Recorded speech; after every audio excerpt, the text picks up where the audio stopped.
11 in 1969. Take a look at this picture here. You see this woman highlighted near the center there? That's going to be Joanne Morgan, and she was the only woman in the firing room. She now has a special message for the Artemis generation.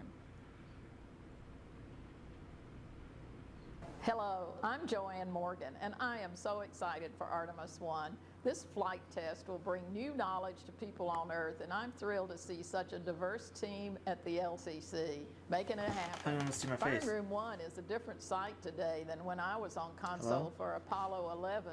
I was totally focused on doing my job and never thought about being the only woman in the room.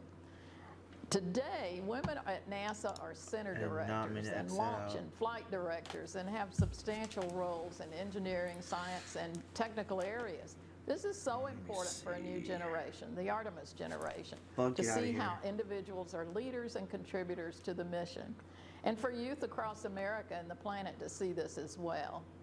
After 50 years, it is gratifying to see this change, and I can't wait to see what you all accomplish together.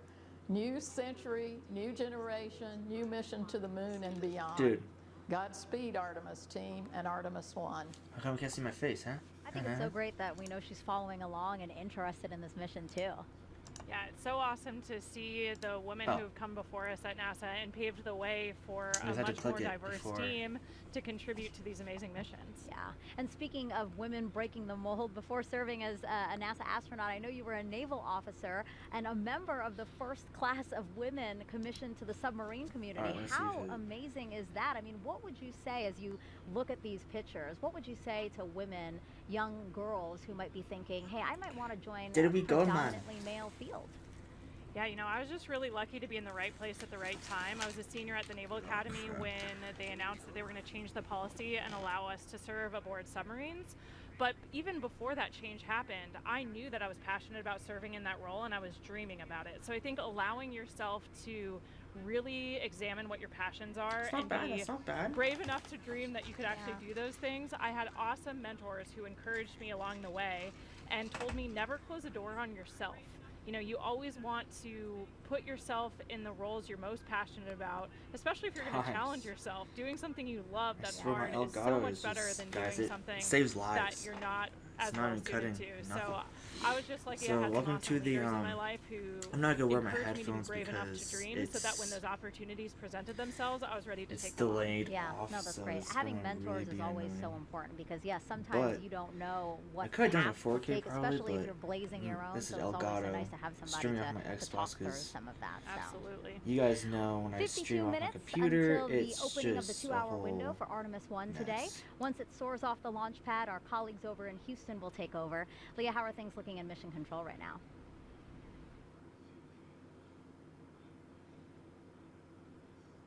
But yeah, we're live, and this time it actually looks really good. I mean, it's in 720p, but I don't want to risk going up so that it starts to cut off. Hey Megan, I'm here now, and thanks for joining us again here in the White Flight Control Room here at NASA's Johnson Space Center. So you might be wondering why Johnson Space Center will control the flight of Orion after liftoff, even though it's launching at Kennedy Space Center. And that's all about how our flight control centers are designed. Launch control is at Kennedy, while mission control is in Houston. And we also have the SLS Engineering Support Center at NASA's Marshall Space Flight Center. Ever since the Gemini 4 mission in 1965, all flights have been commanded from Houston after launch, so we have the infrastructure and the experience here at Johnson Space Center to work through long-duration missions with, or in this case, without crew. Additionally, launches must be conducted over water rather than over populated areas, which makes Kennedy Space Center a prime location. Again, we're ready to jump into action once SLS takes flight, and this room will be staffed around the clock until Orion splashes down at the end of the mission. We're excited to continue that work today with Artemis 1 and throughout the Artemis program, but for now, we'll turn it back over to you, Megan and Kayla. Now the fully stacked SLS and Orion systems rolled from the vehicle assembly building to the launch pad about 2 weeks ago. We captured this video of the 4-mile, 9-hour journey. It took a special transporter and a special team of people to make it happen. Hear from them what it's like to shoulder the weight of this moment. The crawler transporter is a It's a machine that goes and picks up the mobile launcher, the SLS rocket with Orion. It's basically the cornerstone of the mobile launch concept. Without the crawler, you couldn't transport the mobile launcher and the vehicle from the VAB to the pad or the pad back to the VAB. And it was designed and built for the Apollo program to move Saturn V's to the launch pad. You guys join comment in the Since then, stream we chat. modified it and used it to move the entire shuttle program. And after the shuttle program, we did extensive modifications, and now it's to be used to move Artemis to the launch pad. The crawler is 136 feet long from end to end. It's 114 feet wide from the edge of the truck to the other edge of the truck. It weighs 6.6 million pounds. It has the power to do 2 miles an hour, but you never want to go that fast. Generally, we're around 0.83 for SLS. Artemis will be one of the heaviest loads we've ever carried and one of the tallest loads we've carried. I am exceptionally proud of our team. They're very talented, they're very committed, and they're just an all-around good team. I think any problem that crops up or anything that comes up, we'll fix it and we'll get moving again. Again, it starts right here with the crawler. So if we do our job and everybody else does theirs, then we're going to have a successful launch. We're going back to the moon. This is going to be just fantastic. Such an impressive team, and the crawler, Kayla. I mean, this is a certificate from the Guinness Book of World Records. Yeah, it's pretty cool getting recognized for the heaviest self-powered vehicle It sounds in the horrible, world but at 3,106 tons. That's amazing. I know. We were just talking about how awesome the crawler is. I mean, it was retrofitted. It was created in the Apollo for the Apollo missions, and it was updated, modified for shuttle, and now it's been modified for Artemis. It's just really an amazing machine, and the people who keep it maintained and operate it. Like, I'm so glad that we can feature them today. Absolutely. All right, so we are 48 minutes and counting again from that opening of the 2-hour window we have today. Let's go. Kayla, if you thought you were excited, you have got to check out this video here.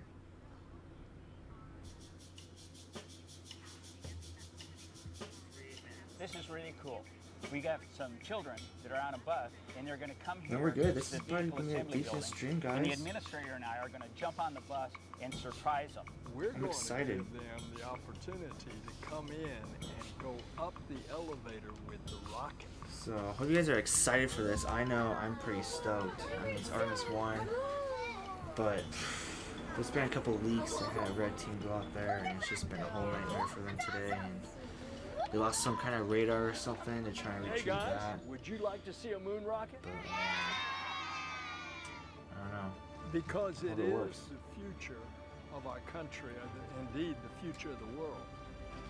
And we saw what our space program does for science and technology and engineering and That's all I'm hoping mathematics. for. We saw that in the Apollo generation.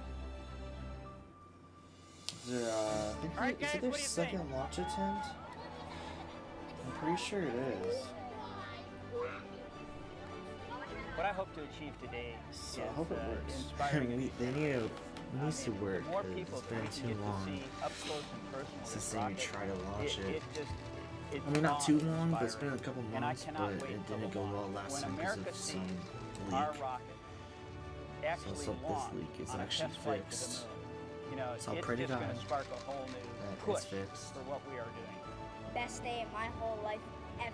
It's gonna be incredible. It was a dream come true.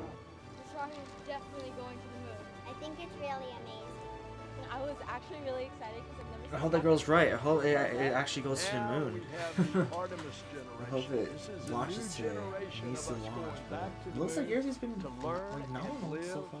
and then It's on we're the going left to screen. Mars. It looks like it's gonna launch. I told you they were so Fast, dude. excited. They're so cute. Their faces. Little It was banana amazing. bugs or whatever. I think my face looked pretty What's similar up? the first time I walked into the VAB I didn't hear and you looked come up in. at that rocket. I mean, the building is huge, and standing at the base of the rocket just takes your breath away. Oh, the that's scale cold. of it, 322 feet, Ow. especially stacked on its end like that, it's just amazing. So Ow, babe. I Ow. almost relived my first time in the VAB through their eyes. And it was Oh, really yeah, I cool. forgot There I was had this some heat. opportunity Damn, where you they didn't got have to to just drive. ask any questions they wanted. I was there, so they were asking me questions. They were asking the administrator, Bob Cabana as well, and they just hands shot up. My They just stream's had working questions, and then really sometimes good. I didn't really know the answer. They're like, well, it's this, and I was like, oh my God, they know so much, and they're so interested in it. I mean, again, this is why we're doing this. This is part of the inspiring the next generation. Absolutely. Whenever I get a chance to Still interact have one with kids, person kind of at watching. any age, all the way from elementary school up through college, the human spaceflight program, and Artemis in particular, I think watching? really captures people's imagination Reveal and gets yourself. them interested in everything it takes to probably do just me, something 'cause so I'm daring watching and it. so complicated. Yeah. And actually, before we move on, an interesting note about the opening music in that video. It's an original composition called The Artemis Generation, performed by the Cooper Middle School Band's percussion section of McLean, Virginia. And to continue to inspire the Artemis generation, NASA invited students to take part in a national essay contest, challenging them to imagine what it'd be like to lead a week-long mission to the moon's South Pole. Here's the first winner now. I gazed out of our moon pod window just before it was time to exit. My crew of 3 and I had been working for years to get here. Our crew consisted of a botanist, an engineer, a doctor, and me, an astrobiologist. We'd been picked because of how well we got along together, with our complementary STEM backgrounds and our naturally upbeat personalities. Houston, this is Artemis Crew 1, initiating airlock sequence, I said over my microphone. I looked at my crewmates, and as I stepped out of the pod, I felt so gratified, becoming the first woman on the moon.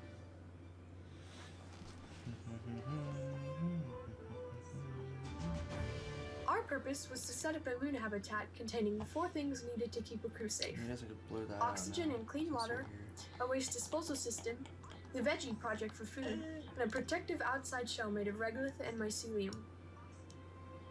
We will build it over the next week, and it will be used by other astronauts for years to come.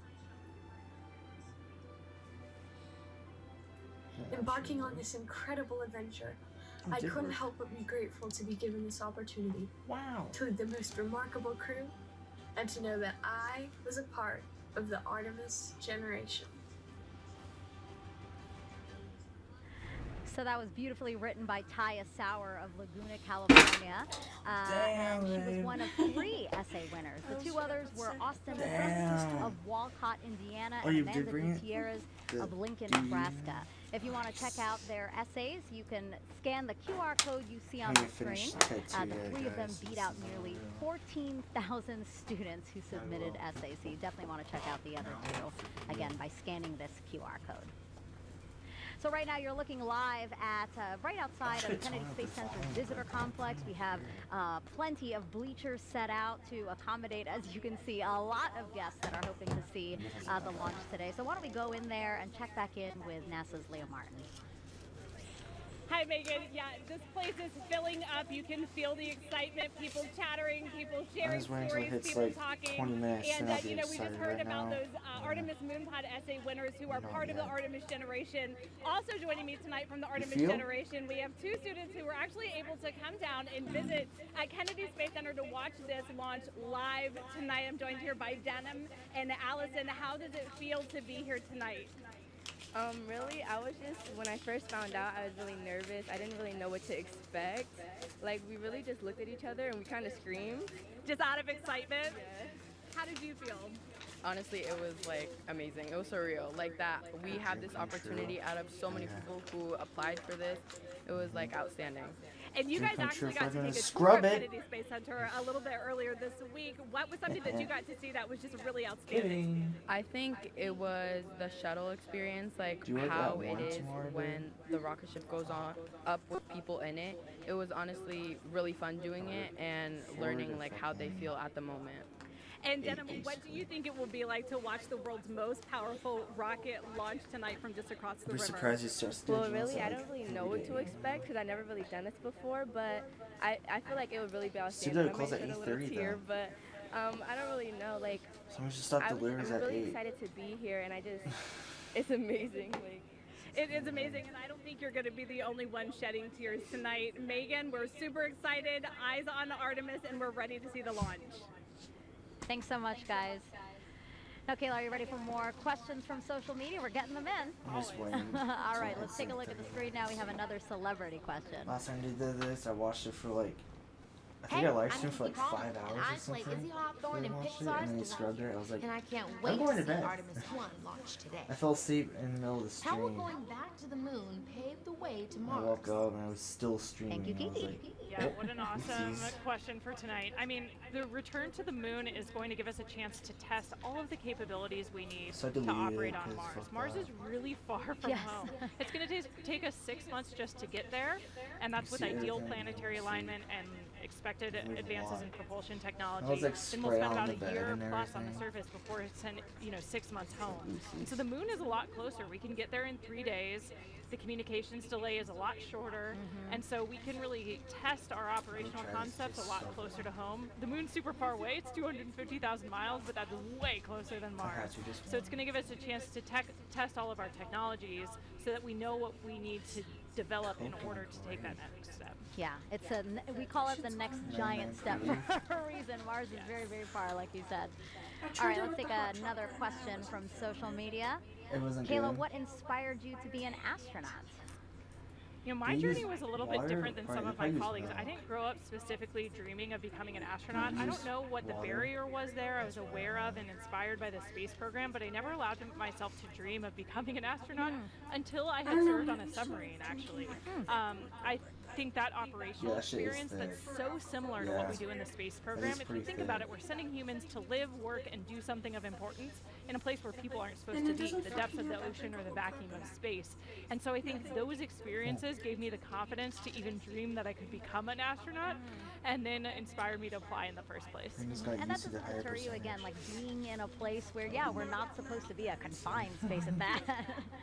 Yeah, I think those parallels, I got a chance to meet an astronaut after serving on my submarine, Kay Heyer, who's also a Naval Academy graduate, class of 1981, and hearing about her experiences working on the space station really made me click. All of a sudden I said, the space station's a submarine in space. Yes. And it sounds silly, but I had never made that connection before, and once I did, I just couldn't stop dreaming about it. Oh, that's so cool. I love that your story isn't, the typical one, as you said.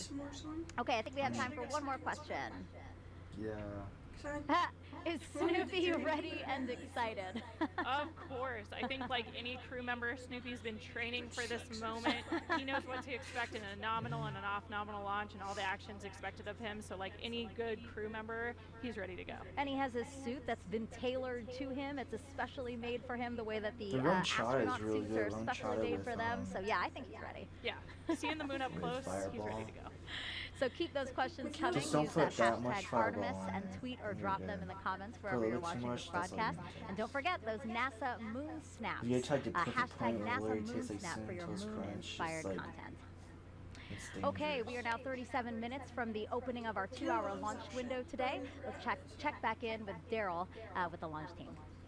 Yeah, we've had a couple of issues that the launch team has been working, and we have an update on both of those. First of all, is the leak, the liquid hydrogen leak in the replenish valve out at the mobile launcher. We understand from the launch team that that leak has not recurred. The work that happened out at the pad is that the red crew, the work that they did out there remedied the leak. That's good news. And now the liquid hydrogen tank on the core stage is back in replenish at this moment, and the upper stage of the rocket, liquid hydrogen side, is in fast fill. You can see from the graphic there that we are back up to 100% over on the liquid hydrogen side on the right hand of the screen. On the left hand of the screen, you can see we have been in stable replenish for liquid oxygen. Now with regards to the range, they reported that they had an issue to the NASA test director with their radar sight. Later found out that that was actually a bad Ethernet switch that was cutting out and not providing them the data. The range reported that they will swap out that bad switch, and they're currently working on that. They advised at the time, about a half hour ago, that it would take them about 70 minutes, or about 25 minutes into that work, They did just recently update the NASA test director to say that it's going to take them a little bit longer because they're going to need to re-verify this Ethernet equipment once they have it installed. Again, that work is ongoing, but at the moment, if we were launching right now, the range is no-go as a result of that bad Ethernet switch. The Dolly loop file, which helps steer the Space Launch System through the upper atmosphere, has been uploaded to the rocket, and so we're good to go there. In terms of other configurations that are ongoing, So everything's a go, we but are the continuing fucking to monitor Ethernet communications shit, with the what is launch it team talking about holding to the top of the window, currently slated Nate's for dumb. 1:04 That's a.m. stupid. Eastern time, but we do have 2 hours, and we have yet to see whether or not the launch team is going to be able to make enough adjustments in order to hit the top of that window. No slip yet, but we're monitoring their work, and we'll give you an update when we have it. Back to you, Megan. Thank you, Daryl. Really great news about that leak. Kayla and I actually said, wow, that's really great news. So we'll wait on your next update. Let's go back live now to Kennedy Space Center's visitor complex, where we have NASA's Dan Hewitt inside there with our new moon board. Dan, let's focus in on Orion now. It has 3 main elements, right? That's right, Megan. And Orion is the spacecraft that's going to be carrying our Artemis astronauts off of planet Earth and then returning them home. As you said, 3 major components, so we'll jump in here at the top with the first one, the launch abort system. This is a critical safety feature on Orion, designed to pull the capsule away from the SLS stack in the event of an emergency on the pad or the way uphill. And it does that using 3 solid rocket motors. The first one, the abort motor, can fire within milliseconds of automatically detecting an issue, pulling the capsule away to a safe distance. After that, the attitude adjustment motor. This one will fire. We can cancel out any rates, put us into a nice stable glide before we get ready to fire the jettison motor. This is the one that will actually take the launch abort system off of Orion, allowing it to then deploy parachutes and parachute down to safety. I will note the jettison motor, the only one that fires no matter what on a normal mission. It's going to fire once we're high enough in the atmosphere. And for Artemis 1, that is the only motor on this that is active. The attitude and abort motors are inert for Artemis 1. And that's all focused on protecting this, the Orion crew module. This is where you have your astronauts physically inside. In the capsule, you have everything you need to keep a crew safe, happy, healthy, thriving in deep space. You have a pressurized environment, seats, crew displays, toilet, everything that you need. On the outside, couple of critical features. On the bottom, the heat shield. Remember, this is goal number 1 for this mission, is testing that heat shield. It's an ablative structure made to survive that fiery re-entry at the end of a mission. Along the outside, you see these small gray circles. Those are reaction control system thrusters. Orion can use that at the very end to control the yaw, pitch, and roll as it's hurtling through the atmosphere. We have windows. You need windows to look outside. 2 in the front, 2 on the sides, 1 in the side hatch, 1 up top in the very top docking hatch. Those are different layers of glass and acrylics for pressure and thermal control. We have a docking system, an uprighting system, parachutes, all for the very end of the mission. Third and final piece, down here at the bottom, the European Service Module. This has all of the propulsion assets for after SLS has done its job. Starting on the bottom, the large orbital maneuvering system engine. This is the one that's providing the most thrust for all of those key maneuvers around the moon. 8 auxiliary thrusters also around the aft to the bottom part of the service module to provide some additional push as well. And then 24 of these smaller reaction control system thrusters. They can be used for attitude control, which way you're pointing, as well as small translational maneuvers moving side to side. We flip the vehicle up, we see 4 solar arrays, each one 24 feet in length, altogether generating 11 kilowatts of electrical power for Orion systems. Inside the service module, you have tanks for things like the thermal control system, potable water when we have a crew on board, and also pressurized oxygen and nitrogen for an atmosphere, which gets fed through this umbilical here to the crew module, along with electrical lines. That's also what's going to separate us at the very end of the mission. So that's Orion. It's going to be making its first flight around the moon on Artemis 1. Can't wait to see it, taking those selfies around our lunar neighbor. Send it back over to you, Megan. Thanks, Dan. That last component Dan talked about, the European Service Module provided by the European Space Agency. Let's go to Jasmine for that. Thank you, Megan. We are back in Firing Room 2 with the Launch Control Center, and joining us now is Philippe Delou, ESA's Program Manager for the Orion European Service Module. You have quite the title there, a big title for a big job, I'm sure. We are very glad to have you here, and we understand that the European Service Module is powering Orion that's going to send humanity farther than ever before. Philippe, how is it getting us there? Yeah, thank you. Good evening, everyone. So, yes, the service module accommodates the propulsion system that contains among the tanks and the pressurization of the system the engine, all the engines, 33 engines in total, among which the main engine, which is going to perform the burns to put Orion into the moon orbit. Watch the interviews all day. On the trajectory to return to Earth.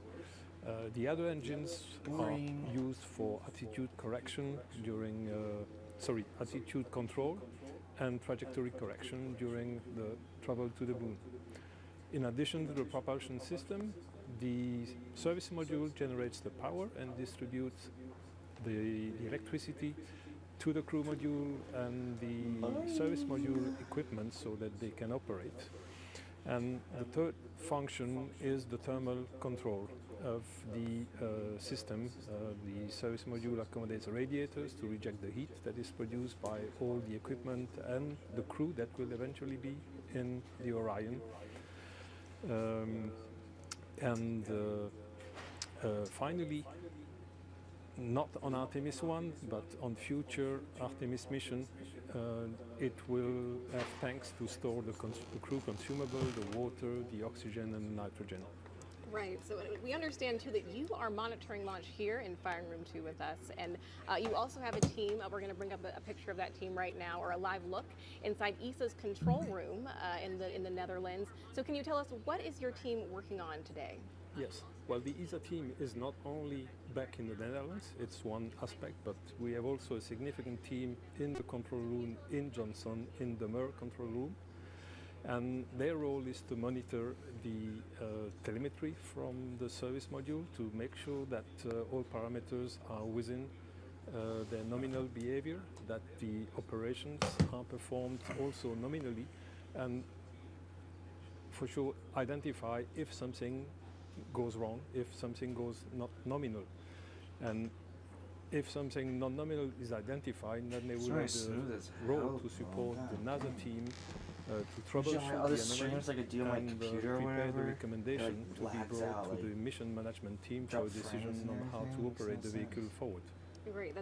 We're really glad to hear that your teams are monitoring here, Johnson in the Netherlands as well. And this has been a huge collaboration. There were 10 countries that contributed to the European Service Module. Can you tell me about that teamwork? I'll take it. Indeed, it was a real teamwork of about 60 companies across 10 European countries. Well, together with the prime contractor, we have selected the finest companies available in Europe to build the state-of-the-art equipment which is needed to go back to the moon with humans. Right, we're going back to the moon and farther even beyond. Thank you so much, Philippe. Really appreciate you being here tonight. You're welcome. Thank you very much. Of course, of course. Megan, back to you. Now it's time to check back in with Mission Control in Houston. Leah, how are things over there?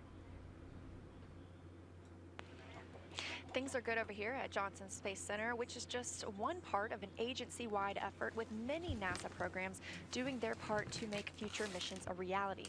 When the first woman and first person of color travel to the moon, they'll be wearing a state-of-the-art launch and entry spacesuit called the Orion Crew Survival System. When they set foot on the moon, they'll be in another all-new next-gen suit, both being developed at the Johnson Space Center and through partnerships with commercial providers. During those spacewalks, astronauts will collect samples for further study of the moon. The Astromaterials Research and Exploration Science Division at JSC is preparing to receive rocks, soil, and ice collected from the moon's south pole, which has a unique crater impact history and ice deposits that have never been sampled. And leading the effort to advance capabilities for science, exploration, and commercial development of the moon is the Commercial Lunar Payload Services Initiative, or CLPS. More than a dozen American companies are developing science investigations and tech demos. Additionally, we need a sustainable presence, station in orbit to facilitate continuous lunar access and serve as a home base or a jumping off point for new deep space exploration missions. This is where Gateway comes in. It's a multi-purpose lunar space station being developed by a worldwide effort led out of JS. NASA is again teaming up with international and commercial partners to create this essential component. Artemis and Gateway will enable NASA's Human Research Program to better understand how the human body adapts beyond low Earth orbit, ensuring future astronauts traveling to the Moon and Mars have the tools to keep healthy and thrive in new environments. And with that, we're going to turn it back over to Megan and Kayla at Kennedy. Thank you so much. So Artemis will also facilitate new discoveries about the moon. So to tell us what we're hoping to learn, we have Sarah Noble here. She's the Artemis Lunar Science Lead. Great to have you here. Thanks. So tell us about what we know about the moon. Yeah, so we learned a ton about the moon during Apollo, right, from the samples and the data that we collected. In fact, we're still learning from those samples and data even today, 50 years later. I've been watching that the whole Apollo, time I was at work. You know, we've actually been studying the moon mostly from above, learning about getting more of a global perspective on the moon that we really didn't have during Apollo. And so that's allowed us to ask a lot better questions and to understand where to go to find the answers to them. Now that we're headed back to the moon, sending human beings as part of the Artemis program, what are we hoping to learn that's new? Yeah, so we're going to an entirely different part of the moon for Artemis, right? During Apollo, we kind of landed almost in the same place, like 6 times, right? In the sort of central near side of the moon. But for Artemis, we're going to go explore a new part of the moon. We're going to go to the South Pole, which is some of the oldest rocks on the moon. It's the part of the original crust of the moon. And there's places there that are permanently shadowed, where we think that water and other molecules sort of get trapped, and we really want to understand what those are, and so that we can use them for both science and for as a resource. Sarah, we're also planning to land a rover at the South Pole of the moon in late 2024. Can you tell us about that? Yeah, absolutely. The Viper rover, the Volatiles Investigating Polar Exploration Rover, is going to go land near the South Pole, and it's actually going to explore some of these permanently shadowed areas. It's going to dip into them, drill down, try to find out what that water is, what else is there, what form that water is, how much is there, so that we can really understand it both from a science perspective, and if we want to use it as a resource, we will understand how to extract it. So some people might say, you know, we have all these rovers, we have access to machines that can do a lot of the work on the surface of the moon for us, so why is it important to return humans to the moon? Yeah, it's not an either-or proposition, right? There are some things that robots are better at and some things that humans are better at. And it turns out that humans are much better field geologists. We're really much more efficient and better at that. Plus, we can do better. We can deploy more complicated instruments, and we can use tools in ways that it's very difficult for robots to do, so we can collect better samples. And one of the great things is that we can bring back a lot of samples, right? When we do robotic sample return, it's usually a very small amount. But if you look at what we brought back from Apollo, it's a large amount of samples that literally hundreds, probably maybe thousands of scientists have been able to study over the years and over generations. And that's a lot of brain power to put behind those samples. So again, that's how Artemis and Apollo are different. Now we're utilizing machines and people to hopefully advance. Yeah, that's right. Perfect. Sarah, thank you so much for your time. Thanks for having me.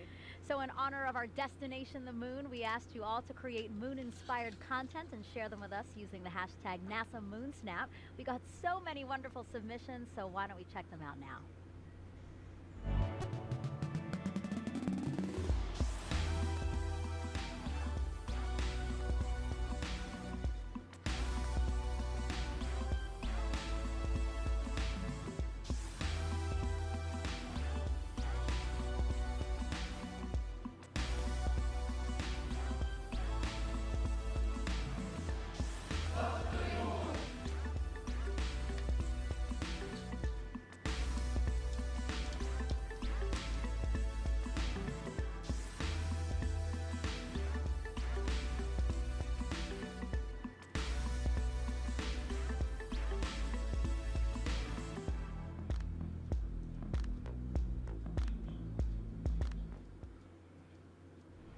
That was a really cool look at all the different kinds of creations, recipes, and also really cool art, and it was great to see what people submitted. Yeah, it's awesome to see the creativity out there and how people are engaging with this mission in so many different ways. Yeah, so I know that you didn't submit it yet, but you did create a moon snap, so to say. So why don't we take a look at that picture? Yeah, this is one of my favorite pictures of the moon that I was able to take from orbit. I think for me, it kind of reminds me of that iconic picture of moonrise or Earthrise from the moon from Apollo. And it's kind of that in reverse. I think there's something about seeing the moon from orbit around the Earth that makes it seem a little bit easier to imagine what it'd be like to have that view from the moon looking back at our home planet. Yeah, you should definitely submit that because that's an amazing photo. Did you take that yourself? Yeah, out of the cupola window aboard the space station. Wow, the resolution's great. The cameras we have up there are incredible. Yeah. It's awesome. So I haven't taken a moon snap, so I had nothing to submit. So how do you feel about creating a moon snap with me? Let's do it. All right, well, take that, if you don't mind lifting it up, and we're just gonna snap a photo here. Oh, lighting. Perfect. So I just created a moon snap. I love it. I'm going to share it. And again, this is just to encourage people to really get involved in this mission. So we will continue to collect and share those photos. So again, if you have a NASA moon snap, just use that hashtag. Okay, Artemis 1 comes amid a very busy year and exciting year at NASA. Some of the highlights include 2 more commercial crew launches with SpaceX, Crew 4 in April, and then Crew 5 last month. In May, NASA and Boeing flew OFT-2, the second uncrewed flight test of the Starliner capsule. The goal is to certify the capsule for regular flights to the International Space Station after a crewed flight test next year. In July, we released the first images captured by our James Webb Telescope, and oh my, those are really beautiful, fascinating photos, and they're going to really help us answer some of astronomy's biggest questions about how our universe began. And then in September, we intentionally slammed the DART spacecraft into asteroid Dimorphos. Boom, look at that. And we successfully changed its course. The asteroid wasn't headed for Earth, but the test was to show we could defend our planet if needed. And recently, 2 other missions that benefit the Artemis program. Last week, we tested a new inflatable heat shield that could help us eventually land humans on Mars. And just 2 days ago, Capstone arrived at its intended orbit around the moon. The small satellite launched from New Zealand in June and will now test a unique lunar orbit for a future space station there. Artemis 1 heralds a new era in the history of human spaceflight. It marks a pivotal next step in humanity's return to the moon, ushering in a new generation of astronauts, technology, and research. This critical flight test sets the course for a bright future at the moon. It represents our ability to safely send Artemis astronauts and critical hardware to lunar orbit. Humanity will experience Artemis in different ways than we did Apollo. We will explore new areas of the moon with century materials, systems, and operations. Gateway will be humanity's first space station to orbit the moon, built with next-generation technology. Gateway will not only provide a deep space outpost for future lunar expeditions, it will also serve as a station for landers, experiments, and supplies. Starting with the core power and habitation elements, Gateway will grow with increasing capability as international partners contribute new habitat and refueling modules, observation windows, external robotics, and more. Gateway will enable longer stays and more science to be conducted on and around the moon than ever before. And one day, it will help set the stage for missions to Mars. A highly skilled, diverse core of astronauts will be selected for Artemis missions, including the first woman and first person of color to step foot on the moon. Aboard Gateway, the crew will conduct exciting research from their unique deep space vantage point. Gateway will also be a transfer station for astronauts to board innovative human landing systems that will ferry them to and from the lunar surface for exciting scientific expeditions near the South Pole.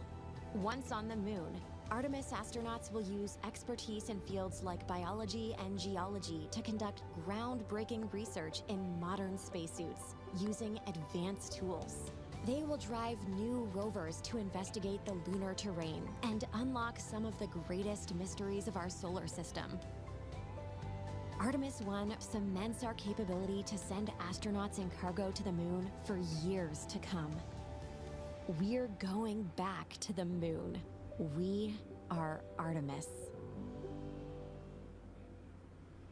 As we approach the opening of our 2-hour launch window, we have a special musical performance for you. America the Beautiful, played in honor of the flight test by the Philadelphia Orchestra and Yo-Yo Ma.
Big. So press play on that.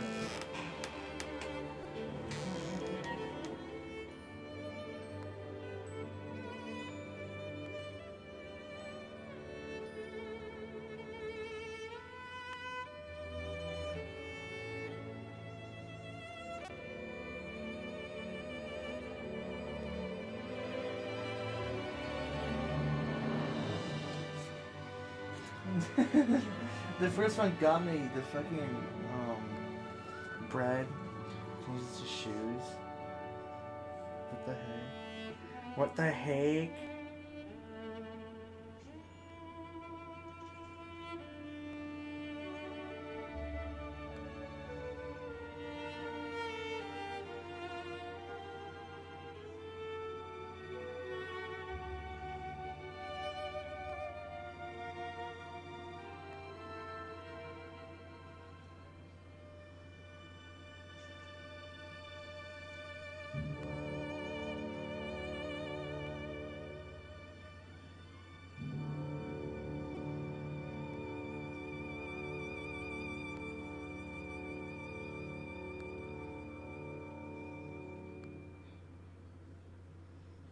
Truly beautiful performance. It really has me feeling quite emotional right now.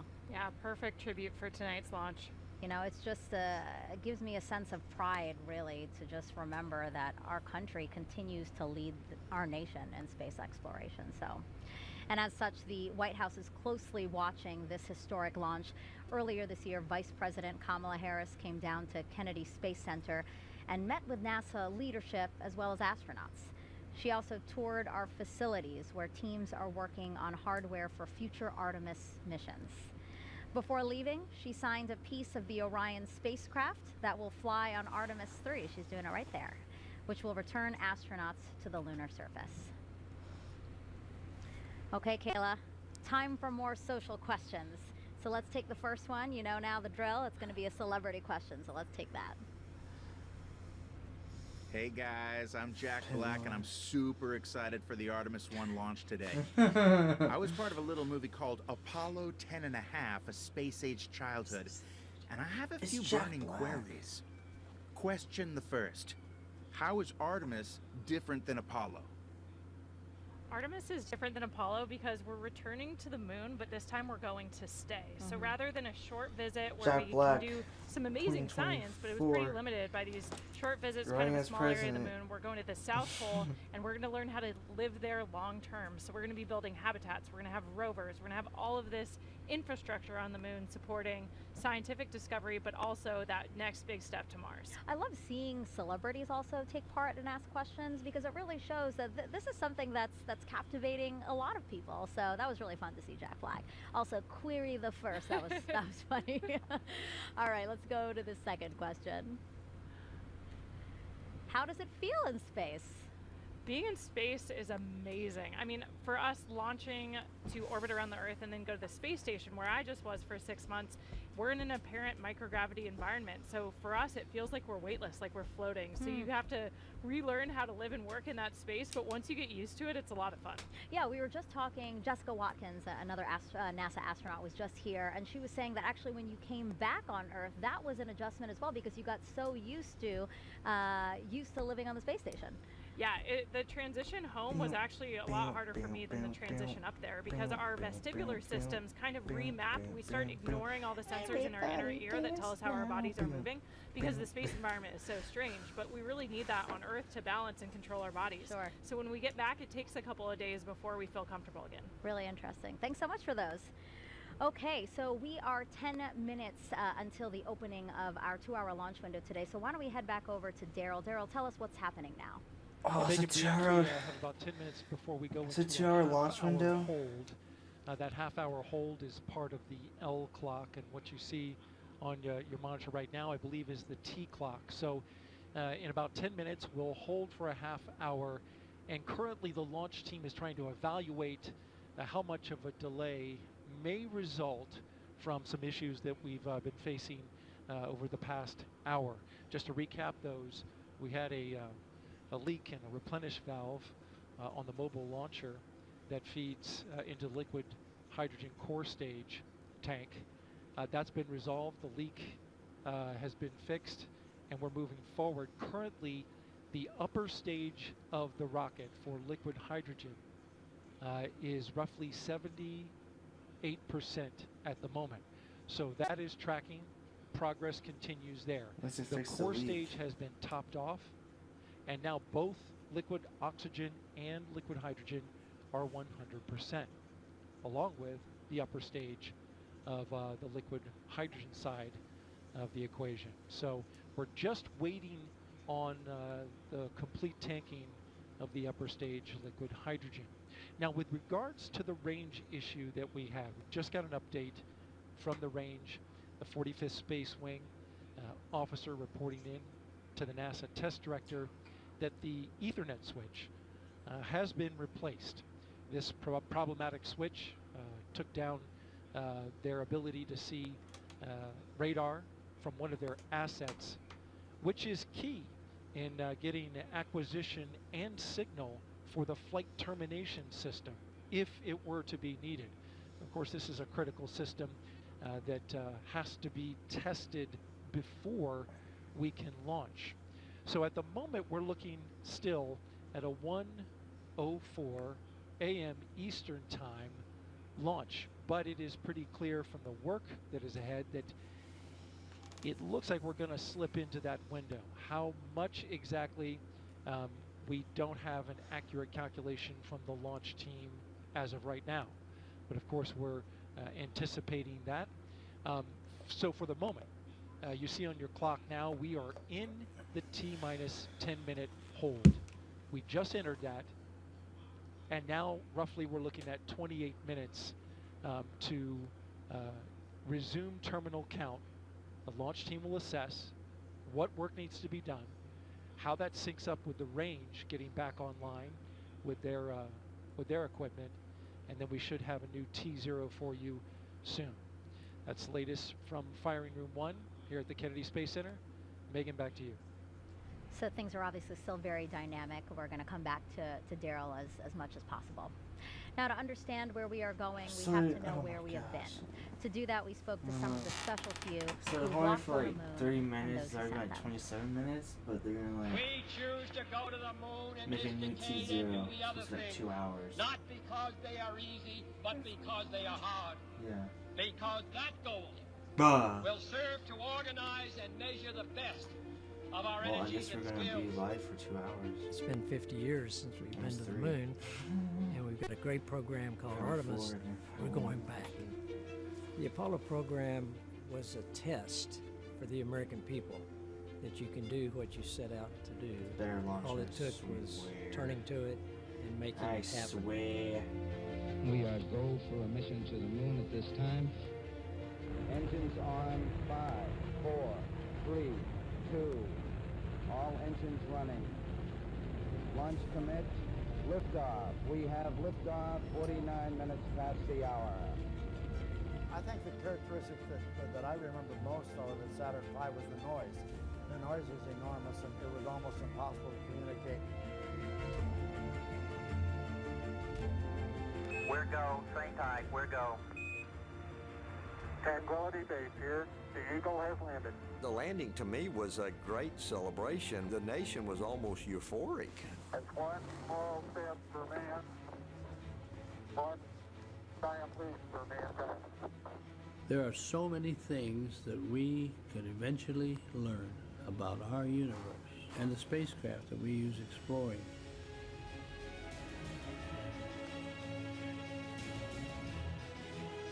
We are a nation of explorers.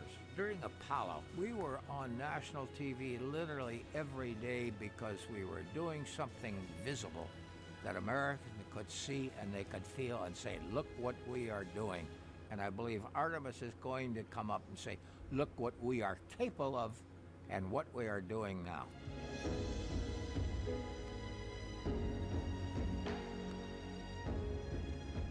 Artemis will stand on the shoulders of Apollo. They're going to have the eyes of the world on them when they start down this trail. The science of a space flight is one that will continue to inspire. Going to the moon generates technology, more communications, more computer technology, more sophistication in manufacturing that help us in everyday life. We have a generation that is ready, a generation with that technology, a generation with the education. Artemis represents the future in space. It is our next big step, and it is time to take it.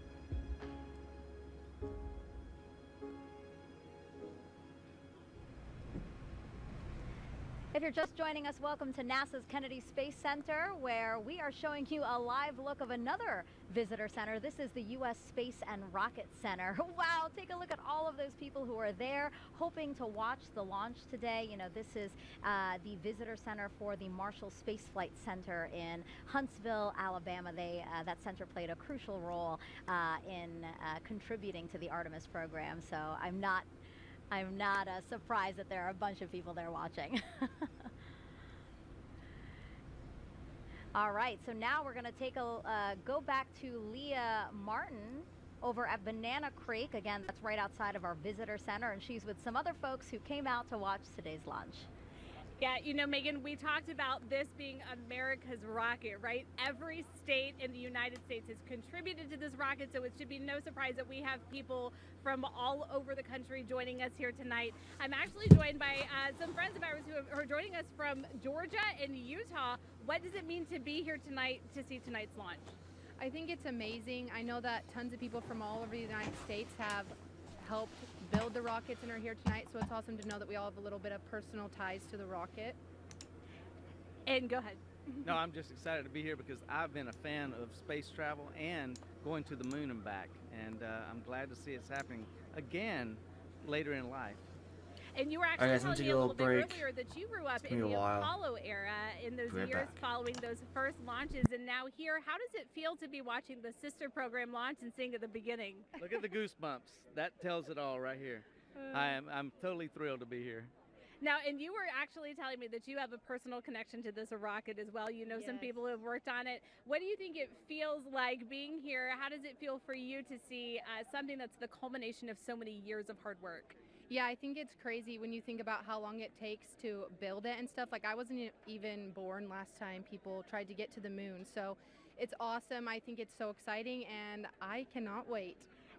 And we have a ton of people who are working tonight still on call, and so we just want to tell them words of encouragement. What more do you have to say? Oh, I hope it goes tonight. Megan, back to you. Go Artemis. Woo! Go Artemis. Yes, I love that. And again, I just love these drone shots that we're showing of all the people who are here ready, hoping, anticipating launch today. So now let's head back over to Dan. So Dan is in the Apollo Saturn V Center, which is right next to this crowd that you're seeing here. He's inside there, and he's going to tell us more about SLS using an interactive state-of-the-art tool we're calling the Moonboard. That's right, Megan, and everybody, welcome back to the Moonboard. So just to recap, SLS out on the pad, on the mobile launcher. Daryl's been walking you through all of the tanking, all of the preparation. We had that hydrogen leak that was in the base of the mobile service structure here. That's been remedied. We haven't had any issue with those tail umbilicals that we were tracking so closely back in August and September. So everything looking really good with SLS. Just to recap, most powerful rocket we have ever built. It's propelled by 2 solid rocket boosters and 4 engines on this core stage. Now these solid rocket boosters are going to be firing for the first roughly 2 minutes of the flight, a little more than 2 minutes. And we call them solids because of the type of propellant in there. If you forgot it already, it's aluminum powder, ammonium perchlorate, and polybutadiene acrylonitrile. It's a binding agent that's inside. Solid propellants are extremely stable. They're very reliable, but once you ignite them, they're going to keep burning. You can't really throttle them up and down like you can with liquid-fueled engines. You can throttle just based off of the distribution, so you basically put more propellant in some areas and less in others as you're trying to really throttle the rocket down, which we do as we go through things like max Q, maximum dynamic pressure. And just a reminder, as these things are firing, they can steer, they can gimbal. The bottom part here, gimbal just means you can really direct, and they're providing 90% of the steering as SLS is making the flight uphill, and more than 75% of the thrust with those 2 firing at the same time. And again, they're attached to this. This is the core stage, 212 feet tall, the largest single stage we've ever constructed. It's been through the green run test, a lot of preparation for this flight today, and it is propelled by these 4 RS-25 engines. Now these are liquid fueled rocket engines, so you have a fuel and an oxidizer, and one of the great things about liquid fuel is you can throttle them in real time. You could kind of like the gas in your car, you can go faster or a little bit slower. So these throttle up to 104% of their rated thrust at the time of liftoff. We throttle them down as we go through max Q, so the maximum amount of pressure on SLS on the way uphill, and then throttle them back up until they've consumed all of their propellants. And they're consuming that propellant at more than 1,500 gallons a second. That is just an astronomical amount of fuel that's running through these engines to produce that thrust. Each of these up to 500,000 pounds each during their operation. And of all the different components, we've got this engine block section down here. You have all of the associated plumbing, everything to feed those propellants down to these engines. You also have these 2 attachment points here, and that's where we actually tank the SLS rocket. So a lot of focus on those in the previous attempts.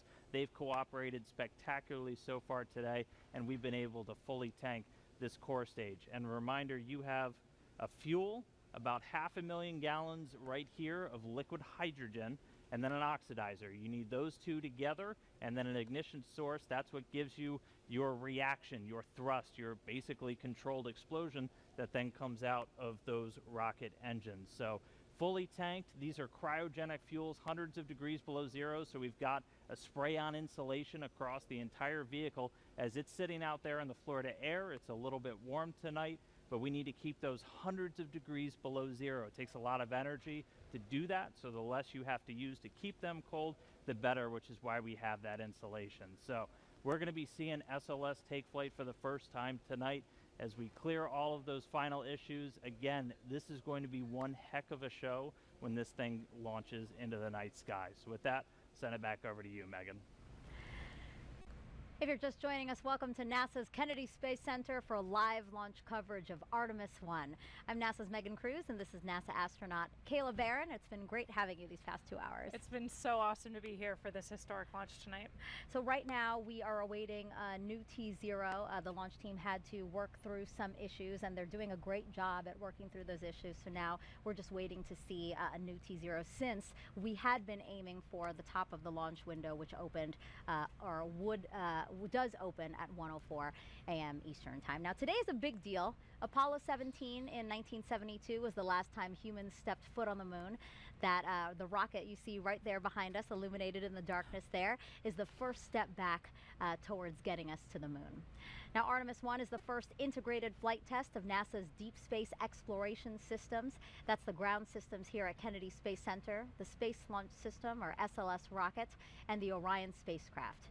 We will send an uncrewed Orion spacecraft farther beyond the moon than any of the Apollo missions before it For Artemis 2, Orion will have astronauts on board as it orbits the moon.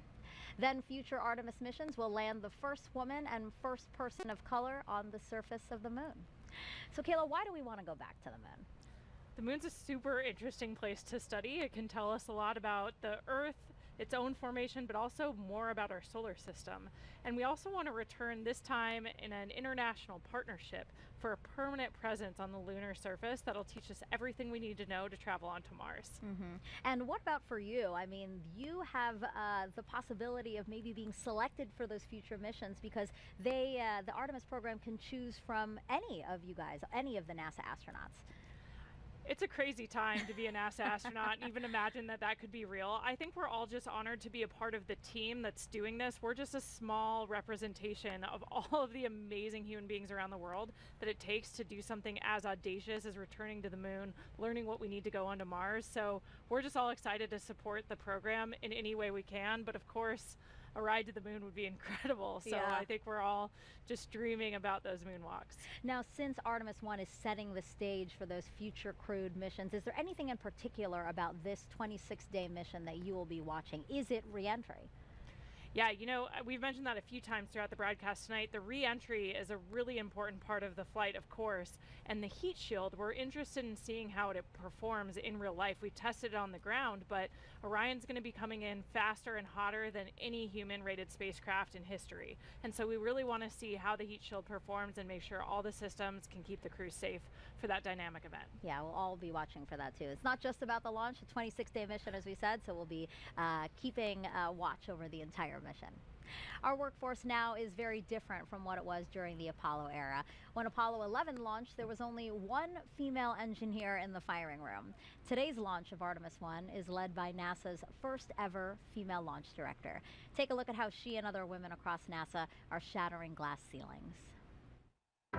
When I was a little girl, I wanted to be an astronaut, a scientist, a doctor, a fighter pilot. When I was a little girl, I wanted to grow up to be strong and independent. When we were asked to draw a picture of what we wanted to be when we grew up, I drew an astronaut standing on the surface of the moon. All I thought about was when I was going to get to NASA. It's a huge honor to be NASA's first female launch director.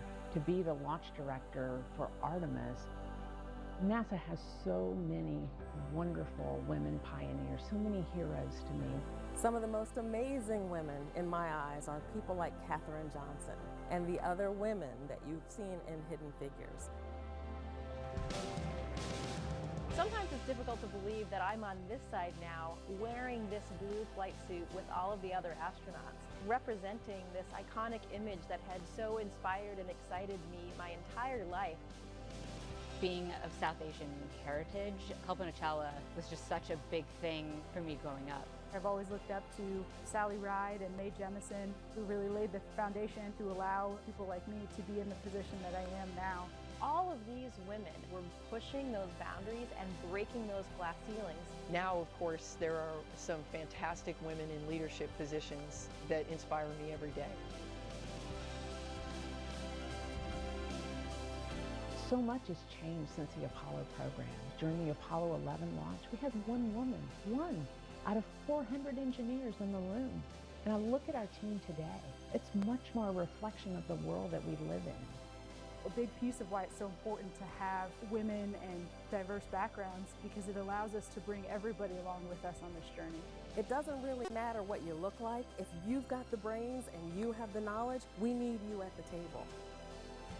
We are at such an exciting time in human spaceflight right now, and Artemis is such a huge part of that. We haven't been to the moon in many, many years. We have a lot of younger generation folks that have never seen that happen.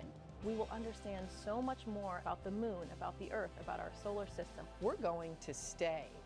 And to me, that's an amazing idea. The moon is going to be the blueprint for how we go to Mars and out into the solar system and maybe beyond. It is incredibly exciting to be part of this Artemis team. It still feels pretty surreal to think that I might one day walk on the moon. To see a woman and a person of color on the surface of the moon, to be able to say that space is for everyone and that we go to space to make life better here on Earth for everyone, I know that tears will be in my eyes.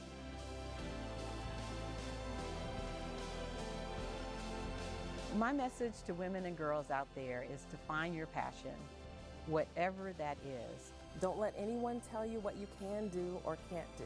Only you can realize your dreams. Space is for everyone. And if me being in this role helps to send that message, I think that's a great thing. I just actually love that I don't feel like a woman at NASA. I just feel like a person at NASA. The women of NASA are Artemis, and we make a difference every day. I am NASA's Spacewalk Office Hardware Manager. I'm the Program Scientist for Space Biology. I'm the Director of NASA's Johnson Space Center. I am Artemis. I am Artemis. 私は Artemis です。Yo soy Artemis. As some Artemis. Ana. Je suis. Ich bin I Artemis. am Artemis. I am Artemis. I just love the way that that video ends with you and all these other women saying, I am Artemis. What do you think, why is it so powerful to just hear those 3 words, I am Artemis? Why does that resonate so much? I think it just represents how far we've come since the Apollo era and how we take advantage of the incredible diversity our country has to offer. Having seats at the table for everyone, you know, spaces for everyone. You heard that a few times in the video, and I think we're proving that out every single day in our work, not just at NASA, but with our international partners.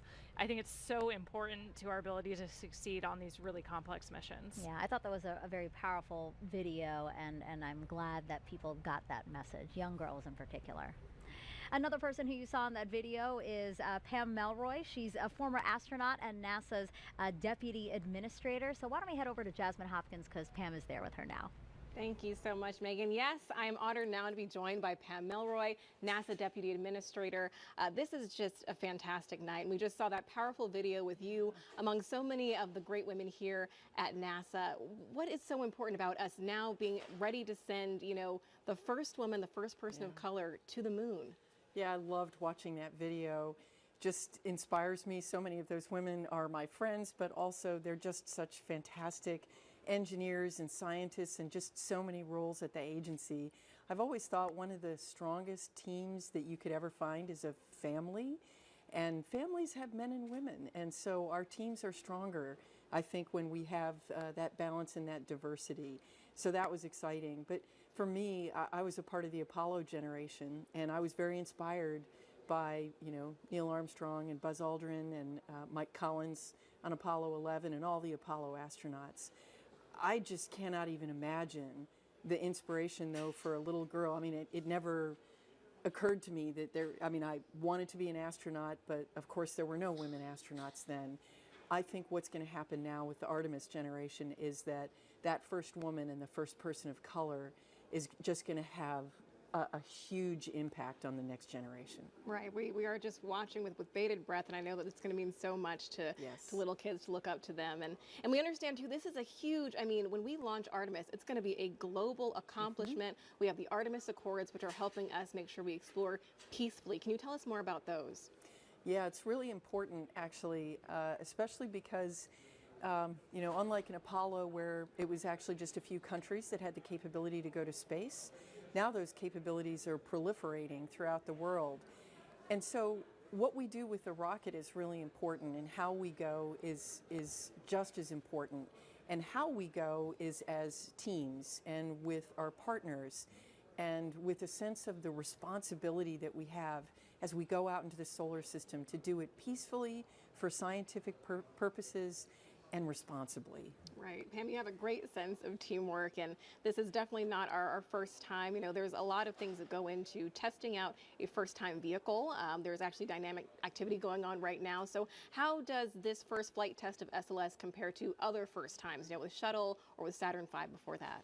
Well, I can do even better as a test pilot, right? So there's a history there. In fact, the amazing thing about this is, so first flight of a first aircraft, you actually taxi it out to the end of the runway and then run down the runway and come back and check all the data. And then you might take off once and go around the pattern and come back and land. This is a little bit like taking off and going to fly a full mission on your very first flight of an aircraft. And so everything has to be right. So this compares very, it's very similar to the experiences that all new rocket developments have.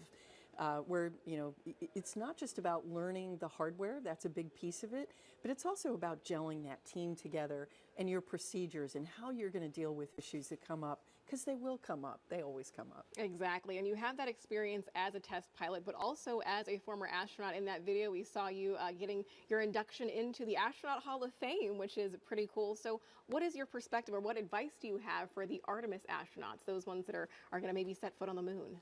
Oh, well, they don't need my advice. I'd love to elbow them out of the way and go to the moon too, but they are fantastic. I mean, I'm so proud of all of our astronauts. I was just talking to Jessica Watkins, who just came back on Crew 4. This generation is prepared, ready, and excited. And I think they're really excited that we're putting science front and center in the Artemis program too. We're going to learn so much about the solar system from the moon, and even about the Earth. And so I think the astronauts are really excited about doing that hands-on science, and they are ready to go. Right, I know they're ready to go, and maybe you are as well. But Artemis 1 is just the beginning. Then we have Artemis 2 and on. We're learning so much. What do you think about this forward movement that we're making right now? Well, it's really important. This is the Artemis campaign is actually part of a multi-decade effort that we're doing right now, which is really with the goal of creating a blueprint for how we're going to explore with humans and do science throughout the solar system. So we're going to learn through the Artemis campaign on the moon, and then we're going to go demonstrate it on Mars, and then the next destination, who knows where. Right. I mean, we're going so much further than we ever have before. Pam Melroy, thank you so much for joining us. Thank you. Go Artemis. Of course, go Artemis. Megan, back to you. Thank you both for that interview. Now, teams over at NASA's Johnson Space Center are also monitoring today's launch attempt. So why don't we go back over there with Leah to tell us what's going on over there. Thanks, Megan. And you're right, teams here in Mission Control Houston continue to monitor today's events. Again, they will really kick into action once we have liftoff, and they'll remain on console all the way through splashdown. But quickly, I have to show you something, a little show and tell. It makes me feel like the coolest kid in school. I've got a moon rock here. I hope you can get a good shot of it. It is from Apollo 15, 1971. And when it was brought back to Earth, it was part of a larger rock. In total, it was 21 pounds. This is, of course, a smaller section of that, but we're looking forward to the Artemis program and being able to go back to the moon so that we can continue to gather these kinds of samples, but this time at the lunar South Pole. We've never been there, and we've never brought samples back from that area, so we're really excited to see what might differ in those samples and the ones that we have here. Now, of course, we've got a whole laboratory of scientists that are able to study all of those samples. We just opened some up for the first time earlier this year, so that we're able to test with new technology everything that we can learn about these samples that we brought back now 50 years ago. So hopefully within the next few years we're bringing some new ones back to use that same experimental process on and tell us a little bit more about the moon. But just had to show this off. Apollo 15 moon rock. We're looking forward to having some Artemis ones here at Johnson Space Center. With that, I will send it back to you at KSC. You were a cool kid before you even had the moon rock, so. But now you're even a cooler kid. Now, the name Artemis was chosen because in Greek mythology, she's the twin sister of Apollo. NASA's Leah Martin is over at the nearby Kennedy Space Center Visitor Complex, where thousands have gathered to watch today's launch attempt. Hi, Megan. I'm actually joined here tonight by a very special group of guests here from Stennis visiting Kennedy Space Center. Why don't you tell me, Ryan, what it is that ties you to tonight's launch? So we were lucky and privileged enough to be able to test the core stage of the SLS rocket that's going to launch today. We got to green run, which is a full duration hot fire. It's a very historic time for us at Stennis. It was so exciting to be a part of. It was 7 years of hard work by a lot of really great people. And Jack, sorry about just so excited to be here to see it. And Jack, you were actually telling me that you know firsthand, how much work has gone into tonight's launch. What does it feel like to be here tonight, seeing the rocket fully integrated on the pad, ready to go? Man, I'm just incredibly grateful to be a part of this history and just really excited to see this thing launch. And Barry, you were telling me that you know also firsthand, you know, the adversity that these teams have overcome to be here tonight. Do you have a word of encouragement, anything that you'd like to say to the teams all across the United States right now, both at Kennedy and at JSC, who are just sitting in these seats ready to get the rocket launched tonight? Sure, persevere. I mean, it's hard work, but it's so well worth it. We spent many hours doing the testing and trying to get ready for this moment, and I think we've forward that information to those guys, and we also give them the encouragement to continue on, so we know they can do it. Thanks so much, Barry, and I think it would be great if just on the count of three we can give them a great big go Artemis. 1, 2, 3. Go Artemis! Back to you, Megan. That was amazing. And that's just, you know, people who were actually able to come here to Florida. There's many people who are joining us from around the world who couldn't obviously make the trip out here. So let's take a look at some of those watch parties there. Here's Space Center Houston. It's the visitor center over for Johnson Space Center in Houston. And you can see a lot of people there after hours because you know that visitor center is closed right now. People are waving. I love it. Wow, look at that.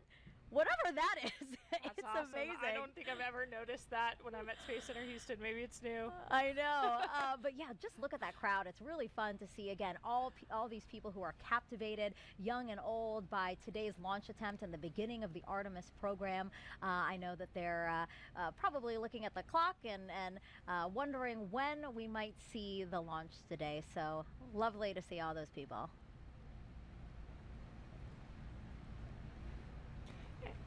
And there's the Space and Rocket Center, where we have a ton of people waving their flags, cheering us on tonight for this incredible launch this evening. I love that. They totally look like cheerleaders, and they're embracing it. I love it.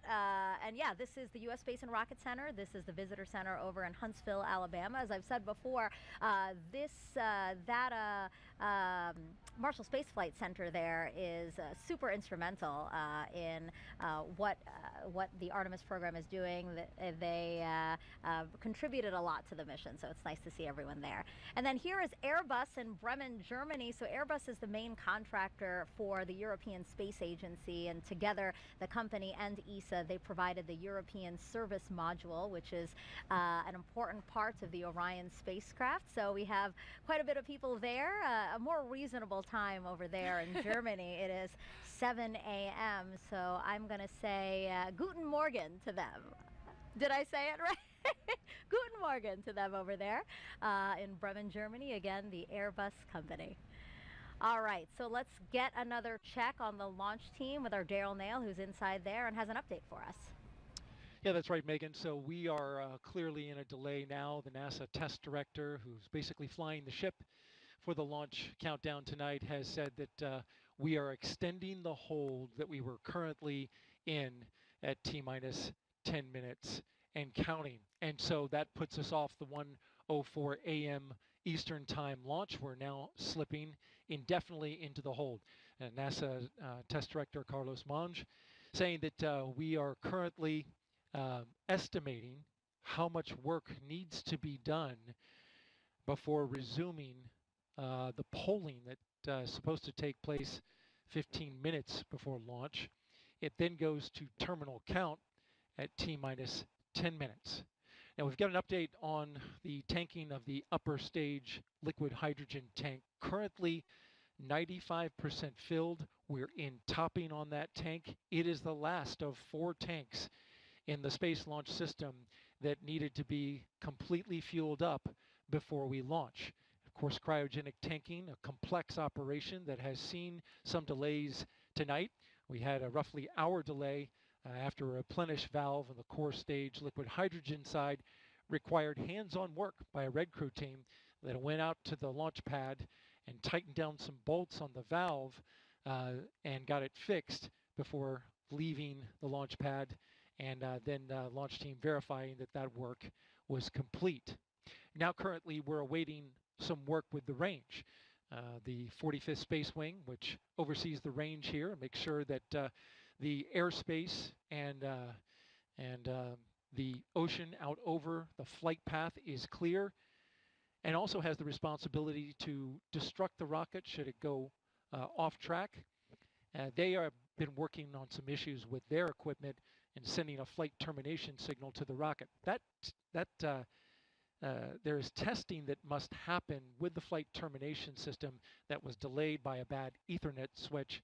Switch has been changed out, and now the range is looking to start testing their connectivity to the rocket in order to preserve that safety function that they are responsible for. So again, we are slipping now indefinitely into the launch window. We're awaiting the launch team to evaluate just how much time is required to complete the work to get this rocket ready to launch. And of course, when we have a new T0 for you, we'll report that out right away. Megan, back to you. Daryl, thank you so much. As NASA prepares to explore the moon, here's a look at the spacesuits and tools that will help us to do that.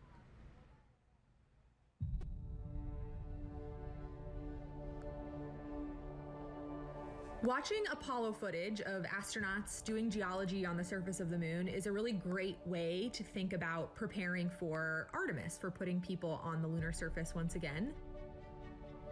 We learn a lot in how they did science operations on the moon and what it's like to work on the moon. You see them doing geology, you see them taking rock samples, putting in a drive tube to take a core sample, you see them bouncing along the surface of the moon on the lunar rover that they used in Apollo 15 through 17. So it's a great way to help drive technology development for the next generation of spacesuits and geology sampling tools. There's these facilities that help us train like we are on the lunar surface. You know, these 1.6G offload systems or putting people in the aquatic environment are great ways to train the mobility part, right? Like, what can you do and how different does it feel to be in 1.6G and do these tasks? We've been training astronauts in geology and geoscience for decades now. The Apollo astronauts had literally hundreds of hours of training in geology before they flew to the moon. It's often said that the Apollo astronauts had the equivalent of a master's degree in geology by the time they flew to the moon. In the intervening decades since Apollo, we've been training astronauts who fly to the International Space Station because when they're on the ISS, they spend time observing the Earth, looking out the window, taking pictures of what they see on the Earth's surface. Now that we're looking at putting astronauts on the surface of the moon, we also take them into the field. We take them to field sites here on Earth that resemble field sites that we expect them to see on the moon. That's the reason why we take them out into places that are unique, like volcanic landscapes or places that are analogous to the lunar surface, to train them on the scale and fidelity of science that you just can't recreate in these facilities. And so by combining this classroom and field training, we're able to prep them for fundamentals of geology, the major driving lunar science questions that we have that we hope to address with the Artemis program, and teaching them how to do field work in relevant analog environments. For just science aspects of developing new spacesuits, can it get you to where you need to go? And then once you get there, can you do the cool science that you need to do? And so that's, can you move effectively and efficiently in the suit to be able to collect the samples or use the tools or the instruments? For the visibility, it's like, can you make the necessary observations that you need to? Or does the suit have the lights on it that it needs to illuminate the surface and make the observations you need to? The lunar South Pole holds tremendous resources that are going to allow us to continue to explore. This is a place that we've never been before. There's so much to be learned from getting boots on the ground and exploring a unique place that challenges us as humans and also helps us develop technologies that make our everyday life that much better. We think there might be volatiles present at the South Pole. By using these volatiles, we'll be able to do things like create drinking water, create rocket fuel to launch astronauts back to Earth. And so by harnessing the power of the land, we'll be able to help astronauts establish that long-term sustainable presence.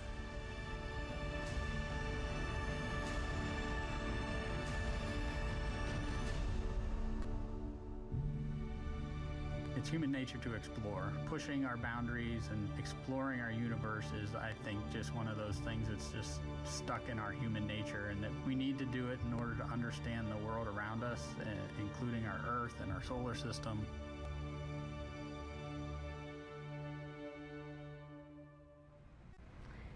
We just heard there how curiosity is just a part of us. So, with that in mind, why don't we do some social questions? Because some people are very curious to hear what you have to say about their questions. So why don't we pull up the first question here?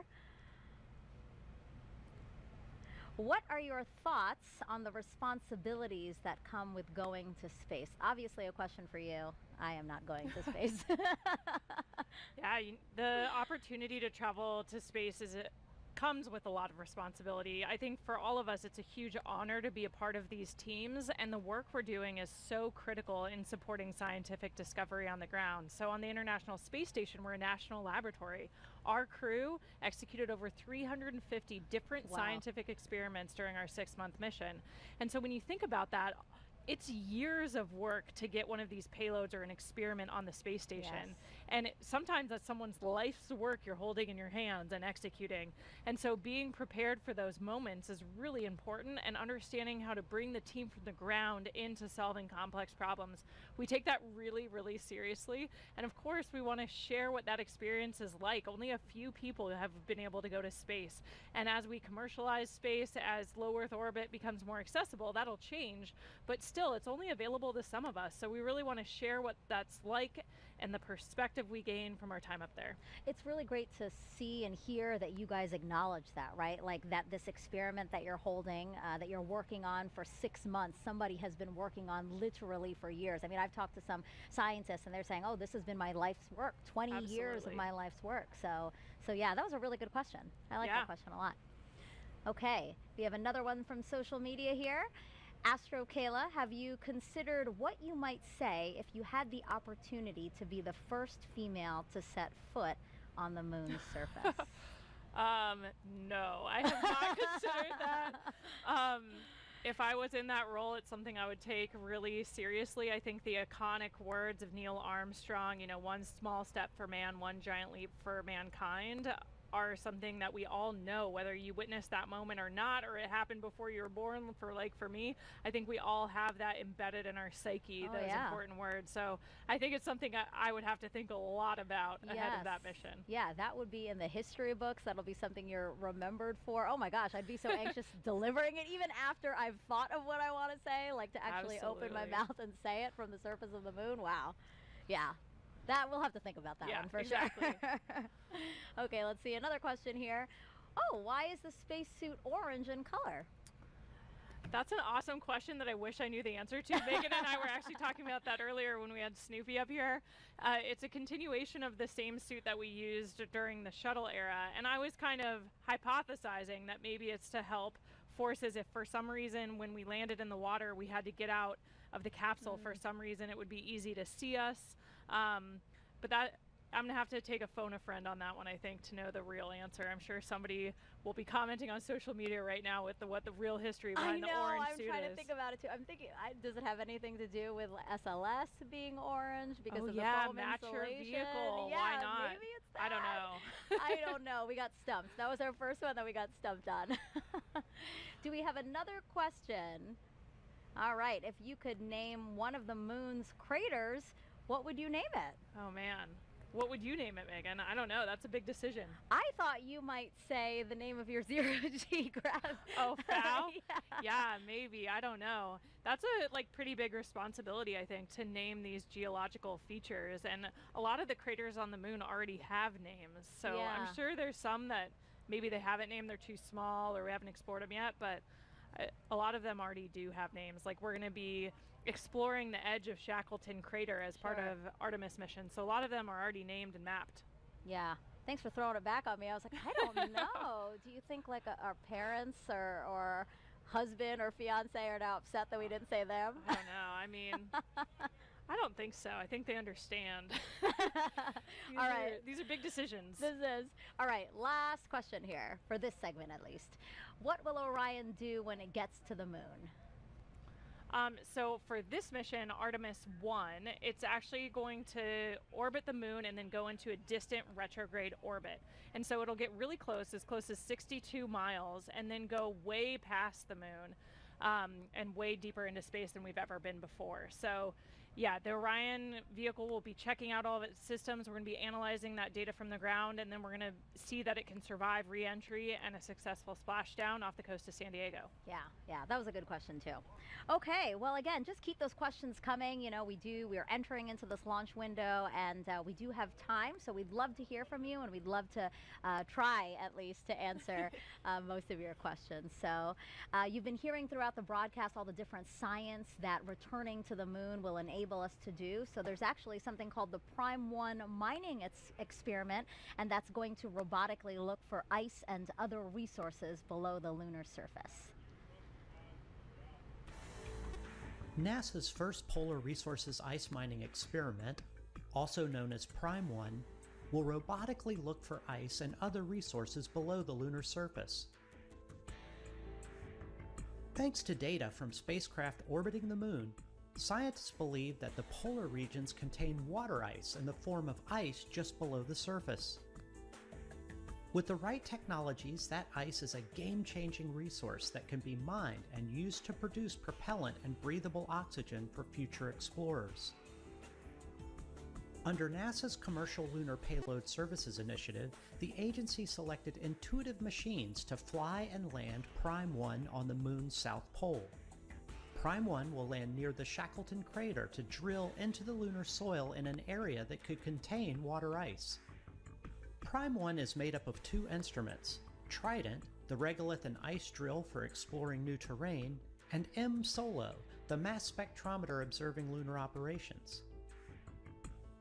Trident will drill up to 3 feet into the lunar surface, extract lunar soil, and bring it up to the surface.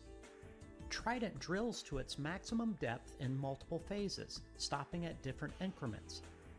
As it reaches each desired depth, it will pause and retract the drill string to deposit lunar soil on the surface for analysis. This is where M-SOLO comes in. M-SOLO is a commercial off-the-shelf mass spectrometer modified for spaceflight. It will evaluate the chemical elements and compounds released from the lunar soil for water and other chemical compounds. Trident will then proceed to the next specified depth and repeat the process until samples at all desired depths have been analyzed for water. If no ice is found where Prime 1 lands, NASA will still collect valuable information about drilling into the lunar soil for a future mission. NASA's Viper, the Volatiles Investigating Polar Exploration rover, will use Prime 1 technology on a mobile robot that will navigate the moon's south pole searching for additional resources.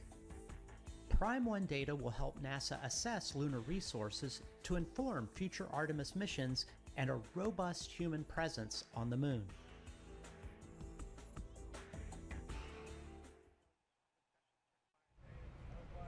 So we are still awaiting a new T0 for today's launch attempt, but for more on what to expect when we launch for this first day, let's go to NASA's Dan Hewitt. He's inside our Apollo Saturn V Center at the KSC Visitor Complex. Hey, thanks, Megan. Everybody, welcome back to the moon board. There's a lot of people here in the complex. I just heard a woo-hoo. People are getting in and out because we have a great view of launch when it's going to happen, and it's going to happen today. But that launch is just the first step in the Artemis 1 mission. So let's look at what's ahead for this historic first flight. As we just said, launch is step number 1. Those 4 RS-25 engines throttle up, followed shortly after by the 2 solid rocket boosters igniting, sending SLS and Orion skyward. Now on our way uphill, we'll have a number of jettison events. You'll be able to see things coming off of the SLS rocket. One of the most visual ones will be these 2 solid rocket boosters. Now they'll expend their propellant a little over 2 minutes into the flight. They will separate. We'll see them flare off onto either side, and then the core stage continues to fire. We're also going to see the launch abort system come off the top. Once you get high enough in the atmosphere, it's no longer required. You could actually do aborts using engines on Orion and its service module. I will also note that on the launch abort system, it's got those 3 solid rocket motors. The jettison motor is active. The abort and the attitude ones are not for this flight. We don't have people, so we're not flying a fully active abort system. We also have 3 fairings that are there to protect Orion, the service module and the crew module, as we're flying up through the really dense parts of the Earth's atmosphere. Next up, we'll hit core stage separation. So we've got 4 main engines. We'll hear MECO, main engine cutoff. Those engines will shut down, the core stage will separate, drop away. It's eventually going to splash down in the ocean. And that hands over the propulsion duties to this, our upper stage, the Interim Cryogenic Propulsion Stage, or ICPS. Its first job is to execute what's known as a perigee raise maneuver. So the perigee is the lowest part of your orbit. You have a perigee, that's your low part, and an apogee, that's your highest point. We're going to raise up the perigee, and that's going to actually put us in a nice circular path around the planet. And while we're there, that gives us time to check out Orion. We're flying it in space for the second time, the first time in this fully integrated stack with SLS. We'll be able to look at all of Orion's systems, make sure those solar arrays are capturing the sun's energy and turning it into electrical power for Orion's systems, make sure the communications are working, all of our guidance, navigation, and control. That is your time to make sure you have a healthy spacecraft before you do something that is going to send it to the moon. And that's next up on our list. That's the trans-lunar injection.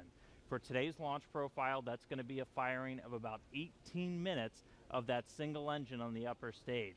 Now that engine optimized for a vacuum, it's producing about 24,000 pounds of thrust.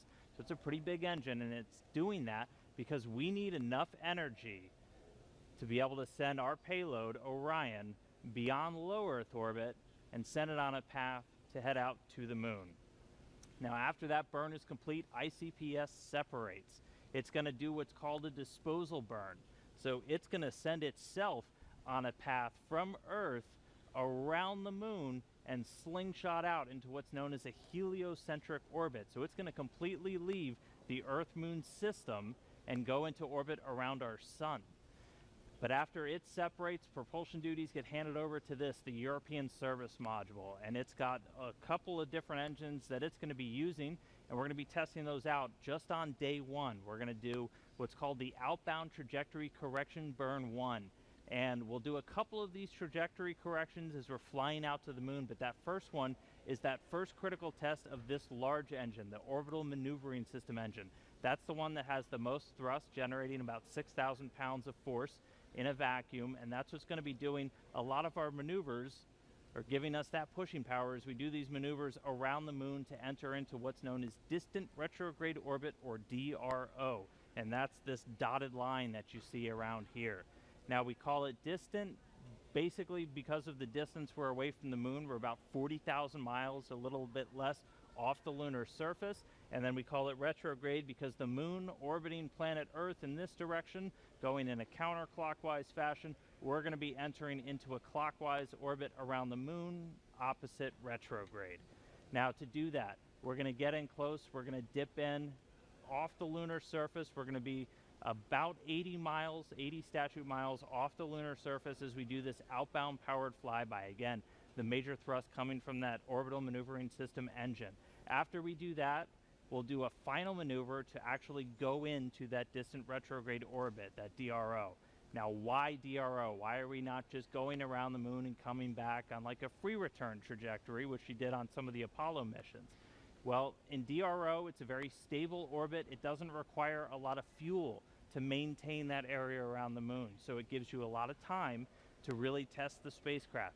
If you followed with any launch of a new spacecraft, you know there's only so much testing you can do on the ground. Once you actually put all of that hardware in space, in the environment that it's going to be operating, hundreds of thousands of miles away from Earth, you're going to learn things you didn't even realize about everything from communications, the life support systems, the thermal control. Everything on a spacecraft needs to get put through its paces in this environment before we put people on board, and that's why we're heading out to DRO.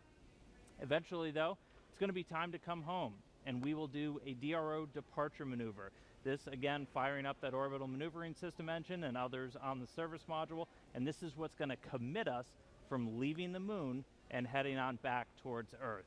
We'll dip in once more, close off the lunar surface, slingshot and use the lunar gravity to do this return-powered flyby, and then similar to the way out, we can make correction burns as we kind of fine-tune our path back towards the Earth.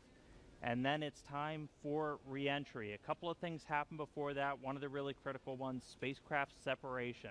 We're going to detach the European service module shortly before re-entry. Its job largely done. That burns up in the Earth's atmosphere and reveals on the crew module the heat shield. I circled it earlier. This is goal number 1 of the Artemis mission. Artemis 1 mission is testing this heat shield at lunar return velocities, because when we make that trip around the moon and we come back, we are going in speeds of excess of 20,000 miles an hour. So when we slam into the Earth's atmosphere, it's going to heat that thing up to more than 5,000 degrees Fahrenheit. For the Artemis 1 profile, we're going to do what's known as a skip re-entry. So basically, you can come in too shallow and skip off the atmosphere, too narrow, and you're going to do what's known as a ballistic entry, which really heats things up. We're going to do kind of a mix where we're going to skip once off the atmosphere, and that we're still going to get the heat, but that helps to reduce some of the G loads on the crew. Once you're through that, you get to parachute deploy. There's 11 parachutes in total that are going to slow Orion down before it splashes down. We're going to be going from 20,000 miles an hour to about 300 miles an hour before those parachutes deploy, and then they do a final job of getting it in the water in the South Pacific. We've got these big orange balloons. That's an uprighting system, so even if Orion landed in the water upside down, those can inflate, and they put us back upright into what's known as stable 1. That's where you want your spacecraft to be, nice and upright in the water, especially if you're an astronaut in there floating. Now, we also have a large U.S. Navy ship with a big bay that's going to basically come up and swallow Orion into its deck, and you've got a couple of other assets in the area to help recover hardware, the forward bay cover, parachutes, things like that. But that's scheduled to happen 26 days after a launch today. So that's 26 days from liftoff here in Florida around the moon to a splashdown in the Pacific, and that will be the first mission in the Artemis program, the farthest we've ever sent a human-rated spacecraft in history, and just the first step before we put people on board. So that's a look at everything still to come. We're counting down to that launch. I'll send it back over to Megan and the team at the host desk, guys. A very comprehensive look at that. Thank you so much, Dan. If you're just joining us, welcome to Kennedy Space Center and our live coverage of Artemis 1, an uncrewed flight test that will return us to the moon in nearly 50 years. But you know, some might ask, why the moon? Well, here's why. Don't worry, guys, I'm still here. We are going. I'm just chilling, relaxing. The history of this agency really is happening here right now, so once viewed as impossible. With science fiction first thing happens, I'll put my face back with on. Innovations that have spun go from there, but as of right now, I'm just gonna chill, relax, of do nothing, for all humankind. watch the news. We soar in the skies of our home planet. We maintain a human presence just outside of gravity, and we touch points all across the solar system and beyond. We're going back to the moon, and this is why. The moon is a treasure trove of science. It holds opportunities for us to make discoveries about our home planet, about our sun, and about our solar system. The wealth of knowledge to be gleaned from the moon will inspire a new generation of thought and action. Without fail, every major program and mission NASA has invested in has led to technologies and capabilities that have shaped our culture. The breakthroughs of the Artemis era will define our generation and the generations to follow. The tens of thousands of jobs associated with propelling us to the moon today are just the beginning of a lunar economy that will see hundreds of thousands of new jobs develop around the world. This is not an ambition of one entity or one country. The exploration of the moon is a shared effort. Woven together by a desire for the greater good. Why the moon? Because the missions of tomorrow will be sparked by the accomplishments of the Artemis generation today. Because the ambition to go has already begun. And because Mars is calling. We need to learn what it takes to establish a community on another cosmic shore. So let's camp close before pushing out. And so, We go to the moon now not as a series of isolated missions, but to build a community on and around the moon capable of proving how to live on other worlds.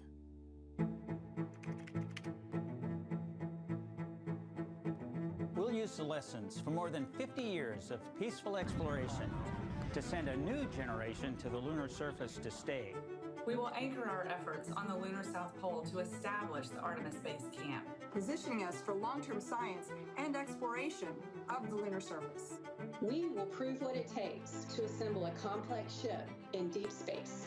We will perfect descending down to and returning from a distant surface. We will learn how humans can survive and thrive in a partial gravity environment. With improved spacesuit designs, mobile habitats, and with reconnaissance robots pre-positioning and relocating supplies. We will learn how to utilize the resources we find on these other worlds, starting with finding water ice and purifying it to drinkable water. And refining that into hydrogen for fuel and oxygen to breathe.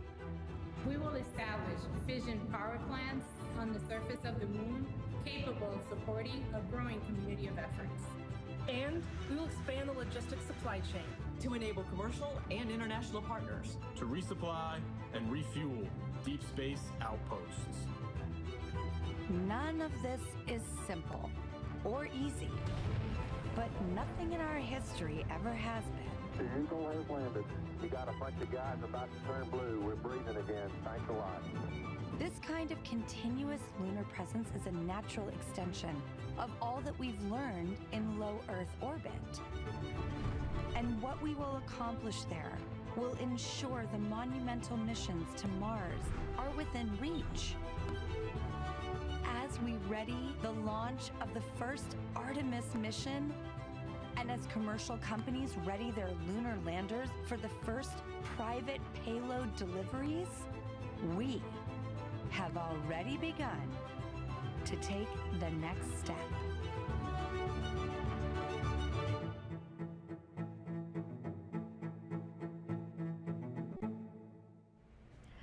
Throughout this launch broadcast, our NASA's Leah Martin has been introducing us to people over at the Kennedy Space Center Visitor Complex who have come out for hopefully the maiden voyage of Artemis 1. People from near and far, young and old, just really excited to hopefully see this historic flight. So now she's joined by somebody else who has a really interesting story. Leah, tell us about it. Megan, I think one of the most exciting things about being here tonight is being with people who are like-minded, who have such a strong tie to the history of our nation's space program and their love of spaceflight. And I actually struck up an amazing conversation with Scott here, and you were telling me about the special tie that you have to tonight's launch as well. Oh yeah, I literally grew up with NASA. My father went to work with the NACA before NASA, went to work for Dr. von Braun, followed him over to Marshall Space Flight Center, and became, when it became NASA. He worked on the Jupiter C, Redstone, Saturn 1, Saturn 5, and then because of that, he brought me here to see Apollo 11 launch. So that was my first launch. I was 5 years old. I loved it. Still remember the sound. That's about all. And then years later, through my flying career, I was able to bring my sons back with my friends that flew the shuttle, and they saw 5 launches and 4 landings. But basically, I wanted to be here. I was here for the first moon launch, the last moon launch back when Uncle Gene Cernan, our family friend, went to Apollo 17. So I wanted to be here for this because it's kind of in our family, in our blood, and hopefully I'll be around for the next one when we go and land again. So that's incredible. So you have NASA actually in your DNA, grew up with the program. Yeah. I knew most of the German scientists, the kids sat in our lap, Dr. Ernst Stirlinger, and my father flew with von Braun because he was a general aviation pilot as well. So they'd get off work and fly, and they were in Life magazine together, National Geographic. So it was fun. I literally knew Al Shepard, all the Mercury, Gemini, Apollo guys, and it was an honor. I would have loved to have been an astronaut, but I went a different route, and but I can still come here and see them. We can, and we're so grateful, so thrilled to see you here tonight, and so excited that you will be able to actually compare the last launch and the sound of the last one with the one tonight. It's absolutely going to rock the sky. I want it to be even louder. I want to feel it. Yeah. Well, thanks so much for joining us tonight. It's been an honor to meet you, and Megan, we're going back to you. Leah, thank you so much for sharing that. That was such a fun story. Here we are now at Space Center Houston. This is a live look inside of the visitor center there. Lots of people hoping to see the launch today. I love this guy in the front with his NASA shirt representing. And again, just seeing children and young and old, just all these people who feel captivated and are excited about our next giant leap into deep space. So glad to have them here. Oh my gosh, I love this. Yeah, the team in Marshall in Huntsville there is always ready for their shot, waving their flags. They're super pumped. That's the home to the SLS program office, so they have a dog in the fight tonight, seeing Artemis launch for the first time. Is that an inflatable astronaut in the center? Do you see that? I think somebody is dressed up as an astronaut. Look at that. Yeah, they're representing. Ready to go. I love this. Yeah, I'm so glad that they're there. Again, these visitor centers are closed to the public, but you know, the people there decided to hold a watch party. Oh, and look, that's our exciting friends to in see. Germany are ready for us this time. They anticipated the delay. They look pumped and ready to go. So these are employees of Airbus. Airbus is the main contractor for the European Space Agency, and together they provided the European service module for the Orion spacecraft. So really, we should be applauding them. They shouldn't be applauding. Thank you so much, guys, for your contribution to the program, and can't wait to see Orion and SLS launch. Okay, so now let's head back over to Daryl Nail over with the launch team so we can hear any updates about a new T0. Yeah, Megan, thank you. And a clearer picture is starting to emerge as the launch team now reports out that they only have a few minutes left of work to do before they're ready to pick up polling. And we're also hearing that some of that polling, which kicks off with the mission management team, is also now just about 3.5 minutes away. Now, we are currently still in that hold, but the launch team, NASA's test director, is continuing to move the team forward. We've wrapped up work on the upper stage and the lower stage. You're looking now live inside firing room 1, where launch director Charlie Blackwell Thompson is overseeing her launch team. We've had a number of delays that have put us off the T0, but we are starting to track to a T0 close to around a quarter till, top of the hour. But we do need to have some polling that takes place. I'm pausing now because I'm listening in to the teams as they communicate.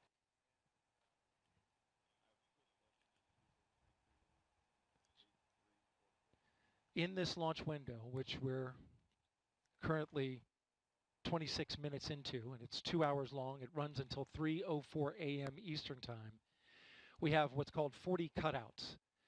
And in those cutouts, they range from about a second to about a minute. These are times where they can't launch. These cutouts must be accounted for when determining a new T0.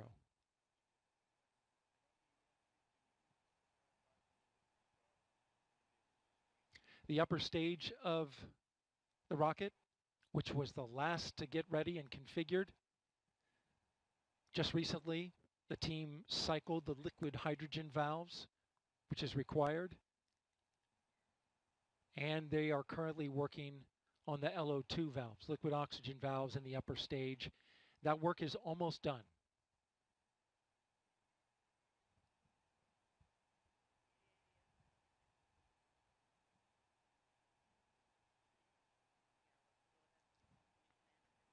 We are now 1.5 minutes away from the poll of the mission management team, which is several minutes before T-minus 15 minutes.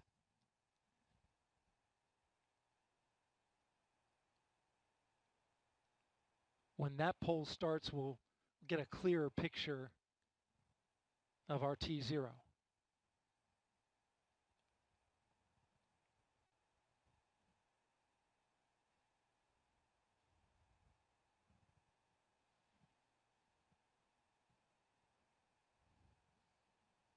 NASA's test director has informed the launch team to all switch to a common communication channel. It's called 232.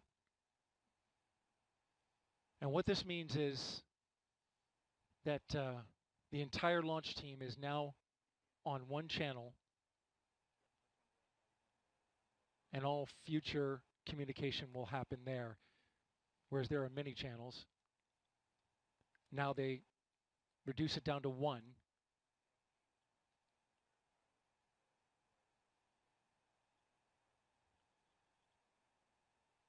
Just heard from NASA test director Carlos Monge.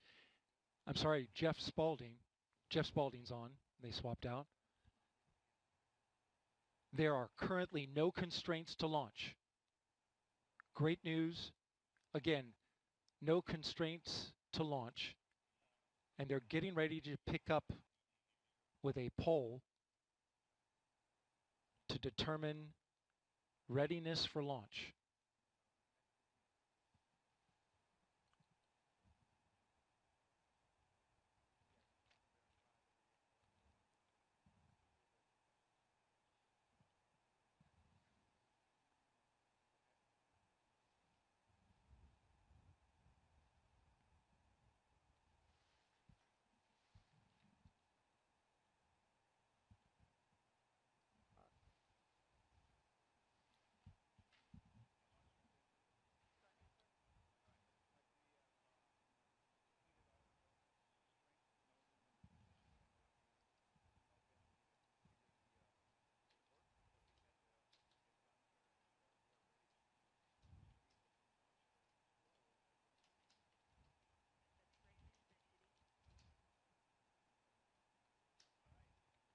Okay, NASA test director Jeff Spaulding getting ready to conduct the readiness poll, so we are getting close.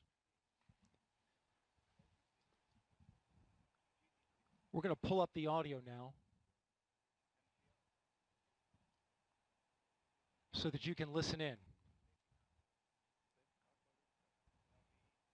LPs go. And rock. Rockets go. All right, copy all. And Launch Director NTD, our launch team is ready to proceed at this time. I copy all NTD. At this time, I will proceed with my poll. And attention on 232, this is the Launch Director performing the final poll for launch. Verify no constraints and go for launch. EGS Program Chief Engineer. EGS Program Chief Engineer verifies that the EGS, SLS, and Orion Program Chief Engineers have no constraints and are go for launch. Copy, Greg. Thank you. EGS Chief Safety Officer. The EGS CSO verifies the SLS, Orion, and EGS CSOs have no constraints and are go for launch. Copy, John. Thank you. Range weather. Weather has no constraints and weather is go for launch. Copy LWO and Mission Manager.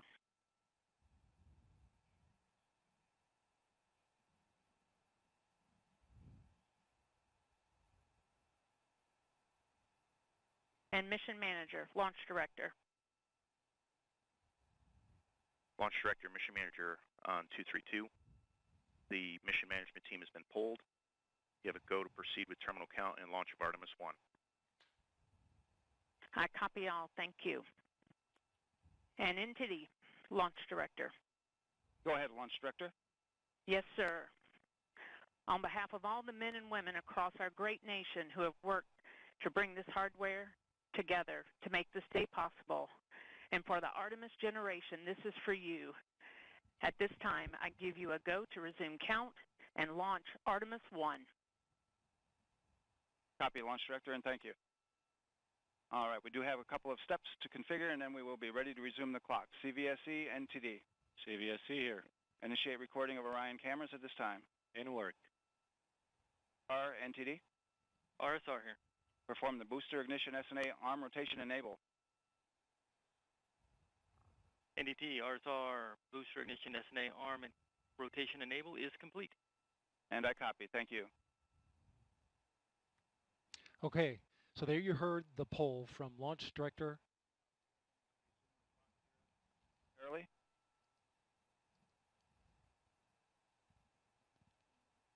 getting ready to get that new T0 time.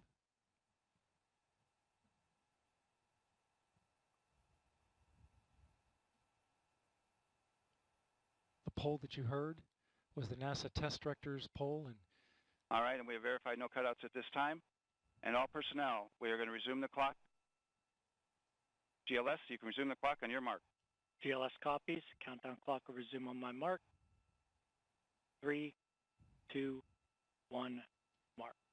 GLS mainline has been initiated. Okay. T-minus 10 minutes and counting. We are T-minus 10 minutes away from liftoff of Artemis 1. As you can see, the clock is now moving. Let's put that up. T-minus 9 minutes and 47 seconds. The L-minus 15 poll complete. Show 06:47:44 is the new liftoff time. Affirm. Okay.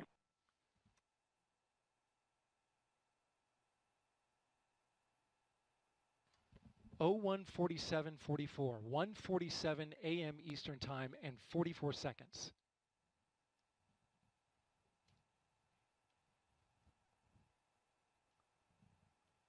We went straight into terminal count.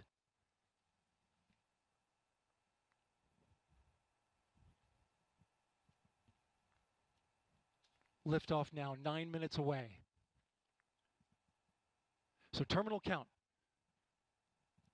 Control has been given over to the GLS, the ground launch sequencer, a computer and software that is doing all of the commanding and monitoring of the Space Launch System.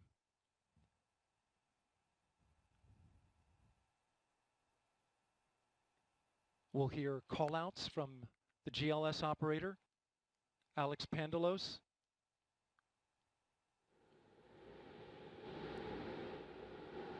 As well as NASA Test Director Jeff Spaulding. GLS is pre-tensioning the umbilicals at this very moment. You can see them as they run down the rocket. That's getting them ready to detach. At liftoff, those arms will swing away. We'll let go of the rocket in a clockwise direction. That's dope.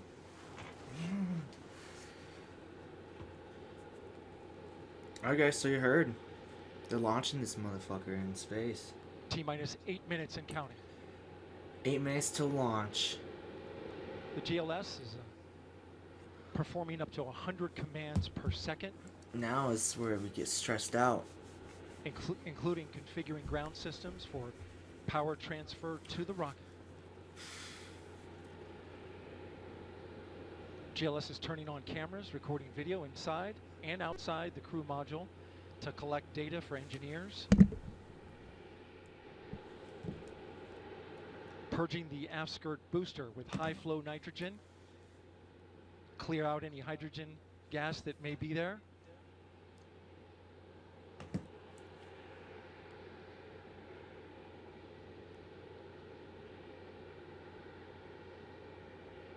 You can see the crew access arm is already retracted. When there is crew during Artemis 2, it would happen at T-minus 6 minutes.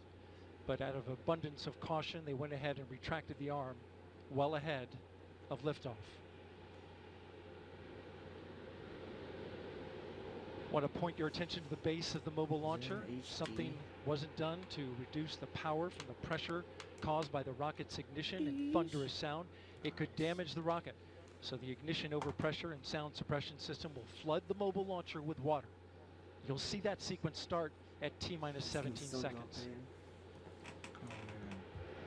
It's our tax money.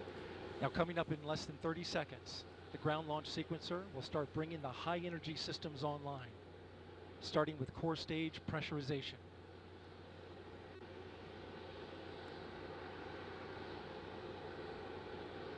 In 6 months, guys, and we're gonna launch this thing in space. Fire Room 1 is going to the moon. Completely silent as they listen for the next call. GLS is go for core stage tank pressurization. The core stage tank is now pressurizing to flight levels. The replenish valve to the liquid hydrogen tank now closing. Come on, nothing going on. Get out of here, bug. God, the liquid oxygen tank will come a little later. Now we're arming the Orion Ascent pyros and transfer to internal power.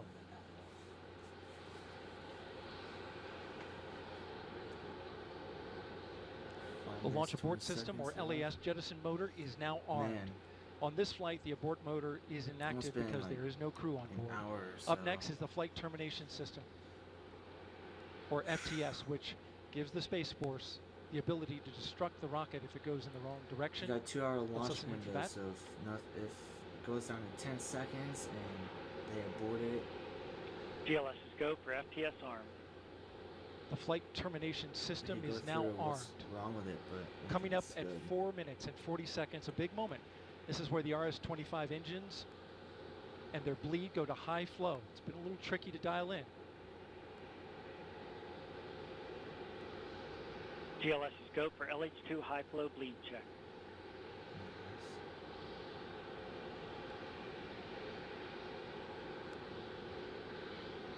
Good word, we've passed that.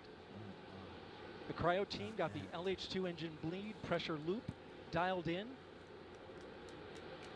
They are now at the right temperature for launch. Number. Countdown continues. Lucky number. T-minus 4 minutes, 15 seconds. It's going to be successful now. Up next, GLS fires up the KPUs. Those are high-speed turbines which provide pressure to hydraulic pumps that steer the RS-25s. Stands for Core Stage Auxiliary Power Unit Start. GLS is go for core stage APU start. 350. That now leads to the thrust vector control test at T-minus 2 minutes and 30 seconds. That can proceed now, and we will see the engines gimbal at the bottom of the core stage.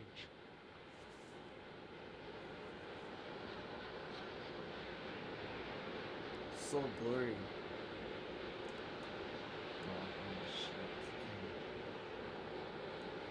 At T-minus 3 minutes and 10 seconds, you will hear the go for purge sequence 4. That's a helium purge of the 4 core stage engines downstream of the propellant valve, getting the air and moisture out. See, and it works. Every time. GLS is go for purge sequence 4.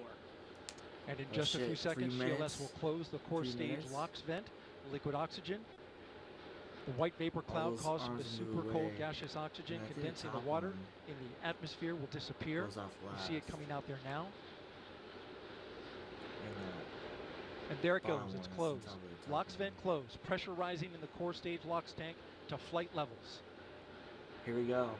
Coming up in 15 seconds, look for that thrust vector control actuator test. Engines will gimbal.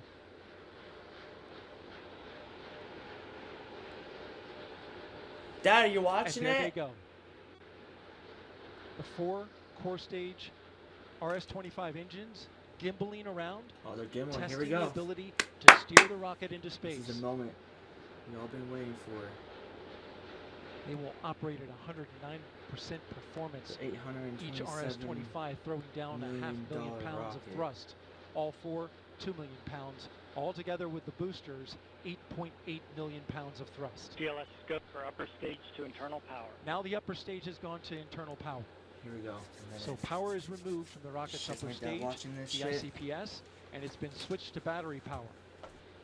The same milestone is coming up for the core stage at T-minus 1 minute and 30 seconds.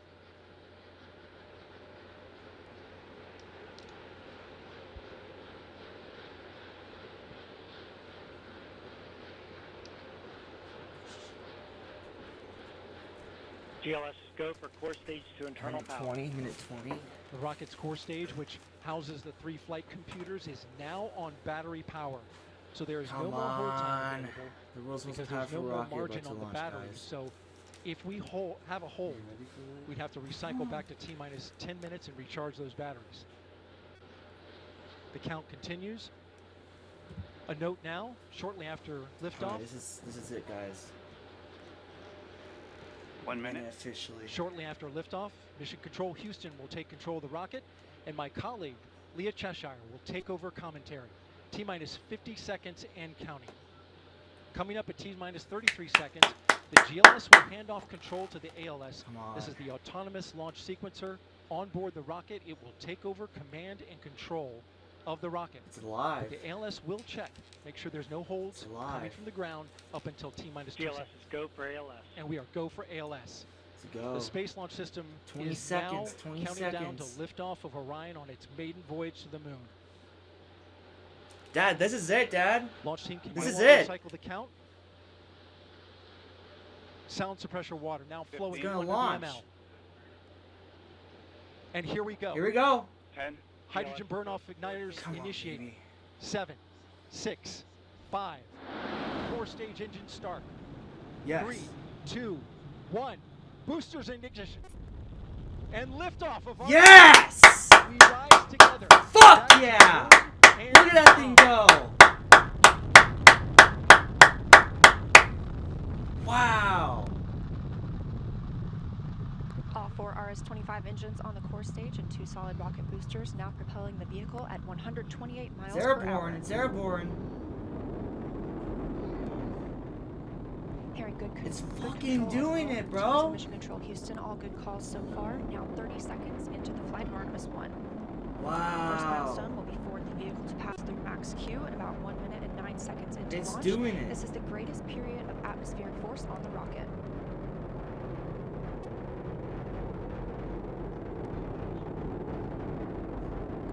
SLS now traveling 607 miles per hour.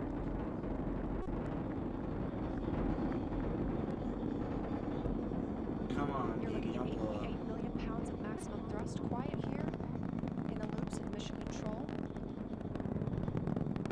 The 4 core stage engines are throttling down ahead of passing through max Q. Look at that.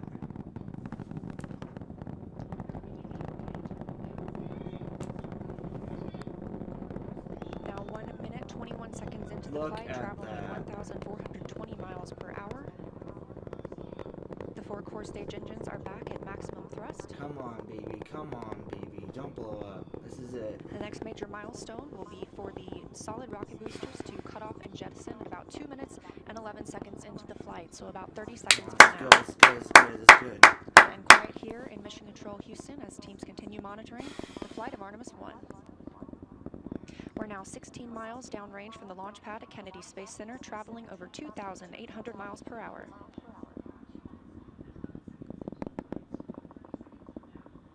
Standing by for solid rocket booster jettison and shortly thereafter.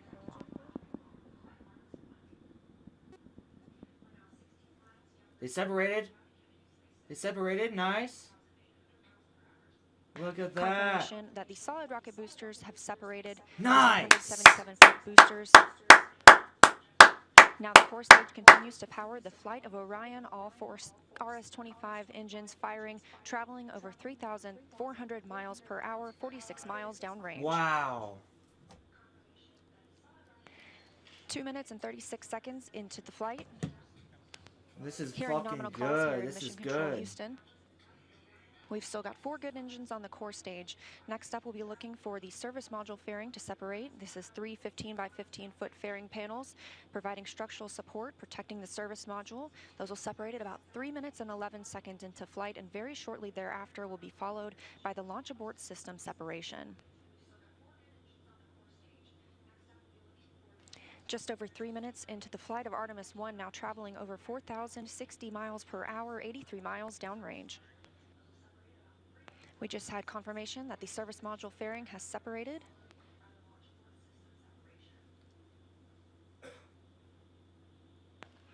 And that the launch abort system pyros have fired, separating those from Orion as well. They For did future it, though. crew Who members- gives a shit? They did it.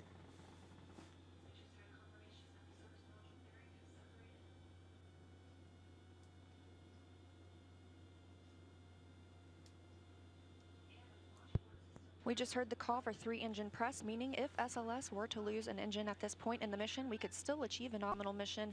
We would just have an extended main engine cutoff time. However, we still have 4 good engines, all at maximum thrust right now, powering the first flight of Artemis at 5,200 miles per hour, 148 going to miles the moon, downrange. baby.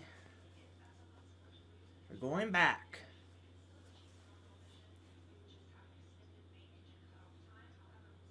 It's looking really good. It's looking smooth.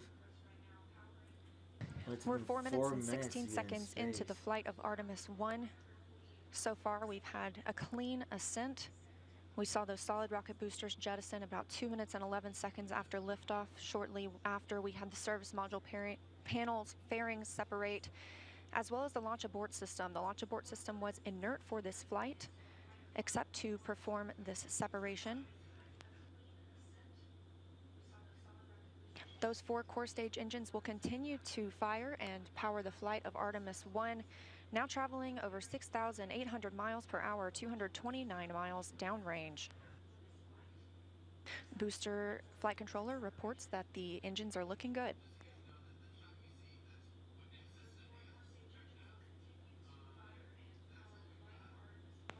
Our core stage main engine cutoff time is about 8 minutes and 3 seconds. We are now 5 minutes and 11 seconds into the flight, 7,656 miles per hour. Again, 4 good core stage engines, those 4 RS-25 engines. The last time those core stage engines flew, they were taking space shuttles to orbit, and now with upgraded capabilities, they're launching the future of human spaceflight. Jeez, they actually did it. 5 minutes and 42 seconds into the mission, we are now traveling 8,800 miles per hour, 345 miles downrange from the launch pad at Kennedy Space Center.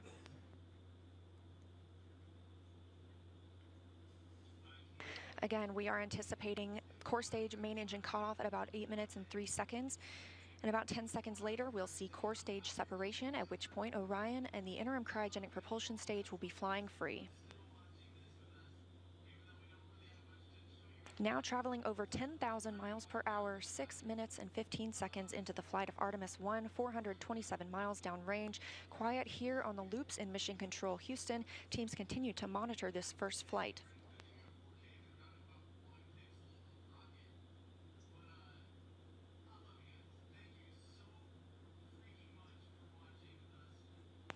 About a minute and a half now until that core stage main engine cutoff time. Our 4 core stage engines continue to fire at maximum thrust.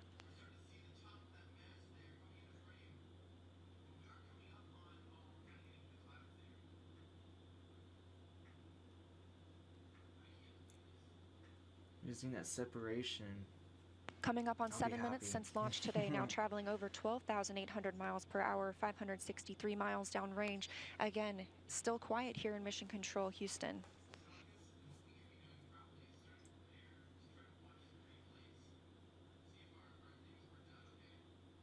As we prepare for main engine cutoff, the 4 RS-25 engines are beginning to throttle down.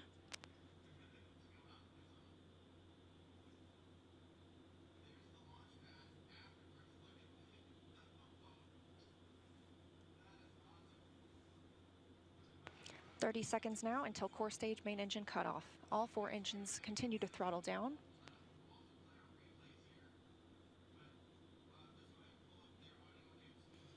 Now 7 minutes 45 seconds into the flight, traveling over 16,000 miles per hour.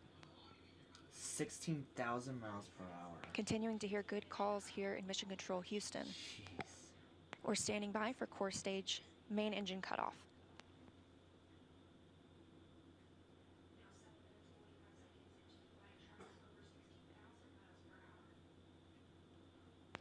And we have confirmation of core stage main engine cutoff. Orion is now in Earth's orbit. The flight dynamics officer reports that we have a nominal main engine cutoff. And we just heard the call for core stage separation. That means Orion and the interim cryogenic propulsion stage are now flying free from the core stage of the Space Launch System. The next milestone will be solar array deployed approximately 18 minutes after liftoff. Before Orion stretches its wings, let's check back in with our friends at Kennedy Space Center and hear all about what it was like to hear the rocket roar off the launch pad. Megan and Kayla, I've got to hear all about it. Well, if you're just joining us, welcome to NASA's Kennedy Space Center, where we just watched Artemis 1 launch, our first step towards our next adventure into deep space. As Leah said, I'm NASA's Megan Cruz, and this is NASA astronaut Kayla Barron. And I'm kind of still giddy and speechless. I don't even know how to explain how I'm feeling right now. I feel the same way. This is the first launch that I've been able to watch in person. And I've got to say, it was incredible. It took my breath away and I was tearing up. Just what an amazing accomplishment for this team, this international team, people who have been dedicating their careers to getting this rocket off the ground and taking the first step to getting a crew on that vehicle back to the moon. It was just incredible. Yeah, this is a moment I think that we're all going to remember where we were when we saw this sort of thing, you know what I mean? And it was great to see, again, when we entered into terminal count, everybody here just started cheering, you know, coming out to get a really good view. And boy, I mean, it lit up the night sky and it just shook everything around us. Did you feel that? Like in my bones, I felt that. Oh yeah, the cool thing is just kind of the delay between what you see and what you hear, because of course the sound travels a little bit slower. Artemis won't be and long it was just amazing. The ground shook. We could hear the thrust pushing that rocket into space. 8.8 million pounds of thrust. Yes. It's incredible. It was amazing to see here live in person. How does it compare? So this is your first launch on the ground. How does it compare to your launch when you're in the capsule soaring towards space?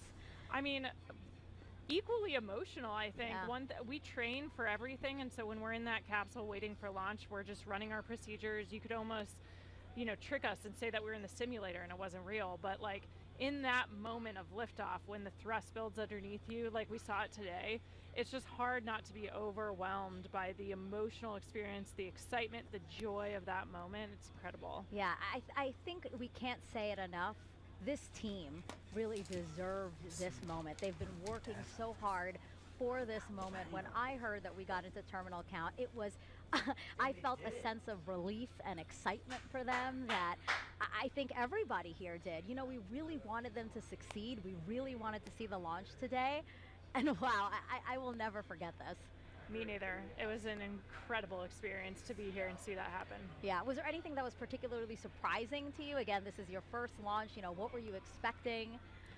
You know, I think we also had a nighttime launch for our launch. And so I think one thing you underestimate is how much it lights up the night sky. We were able to watch it all the way through that trajectory. We were able to see the boosters separate and everything. So it was just an incredible view. It's amazing how much you get to see of the flight path when it's at night and it's lighting up the sky. Yeah, and I don't know if you noticed this, but we see the moon here, and the trajectory of the rocket looked like it was flying towards me. You know what I mean? I was like, oh my God, that's so poetic.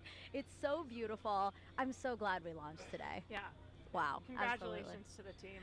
It's incredible. We're going to head over to Daryl, who was at the launch team. Daryl, you got to count us down through that, through liftoff. I mean, how was that being in the launch control center with them? Well, Megan, it was something else. I got to tell you, you're looking live inside the firing room where Charlie Blackwell-Thompson is about to address her team after a whole lot of hard work and preparation to get to this moment.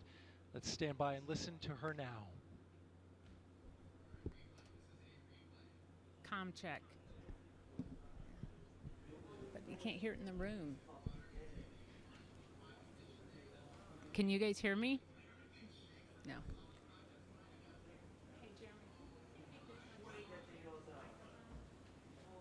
The press side can hear me, but the room can't. Can hear me? Because the guys.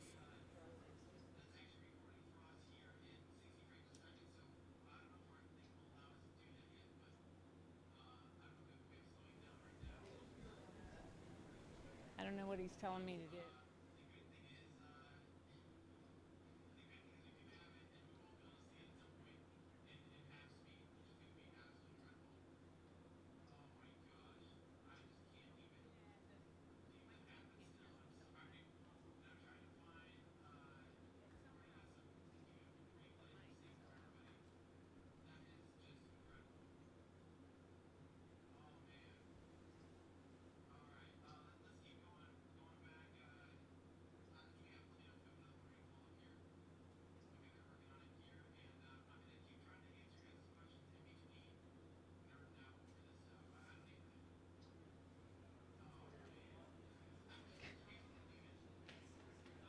is here.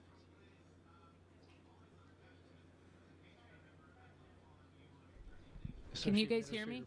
Oh, there we go. Is he ready for me?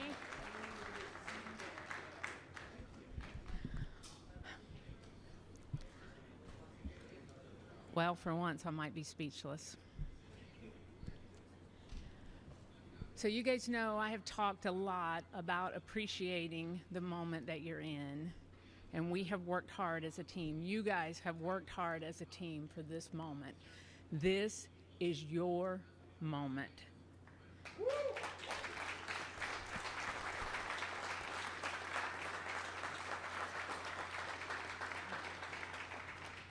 It is not by chance that you are here today. So I want you to look around at this team and know that you have earned it. You have earned your place in the room.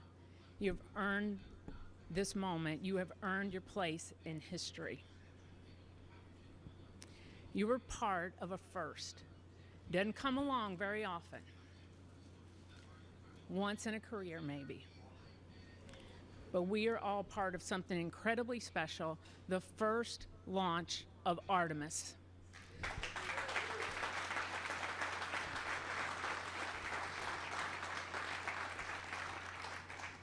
The first step in returning our country to the moon and on to Mars.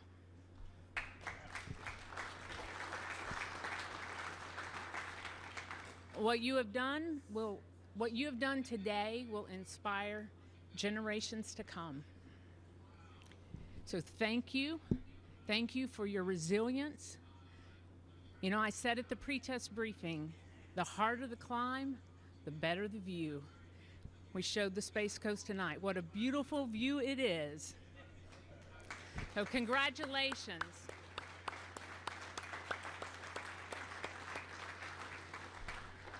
So we got a couple of traditions here in launch control.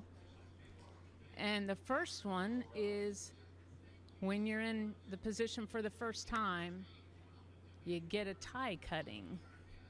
And so I have my launch director scissors. And I'm going to get my tie cut by a couple of legends that are here. And then anyone who wants their tie cut will be making the rounds in the firing room. You got your console chiefs, if they want to do it, that's fine. If you want me to do it, you might have to wait a little while, but I'll stay all night if I have to. It'll be my pleasure to cut ties. So I'm going to take care of mine, and then I have one other presentation that I want to make this evening.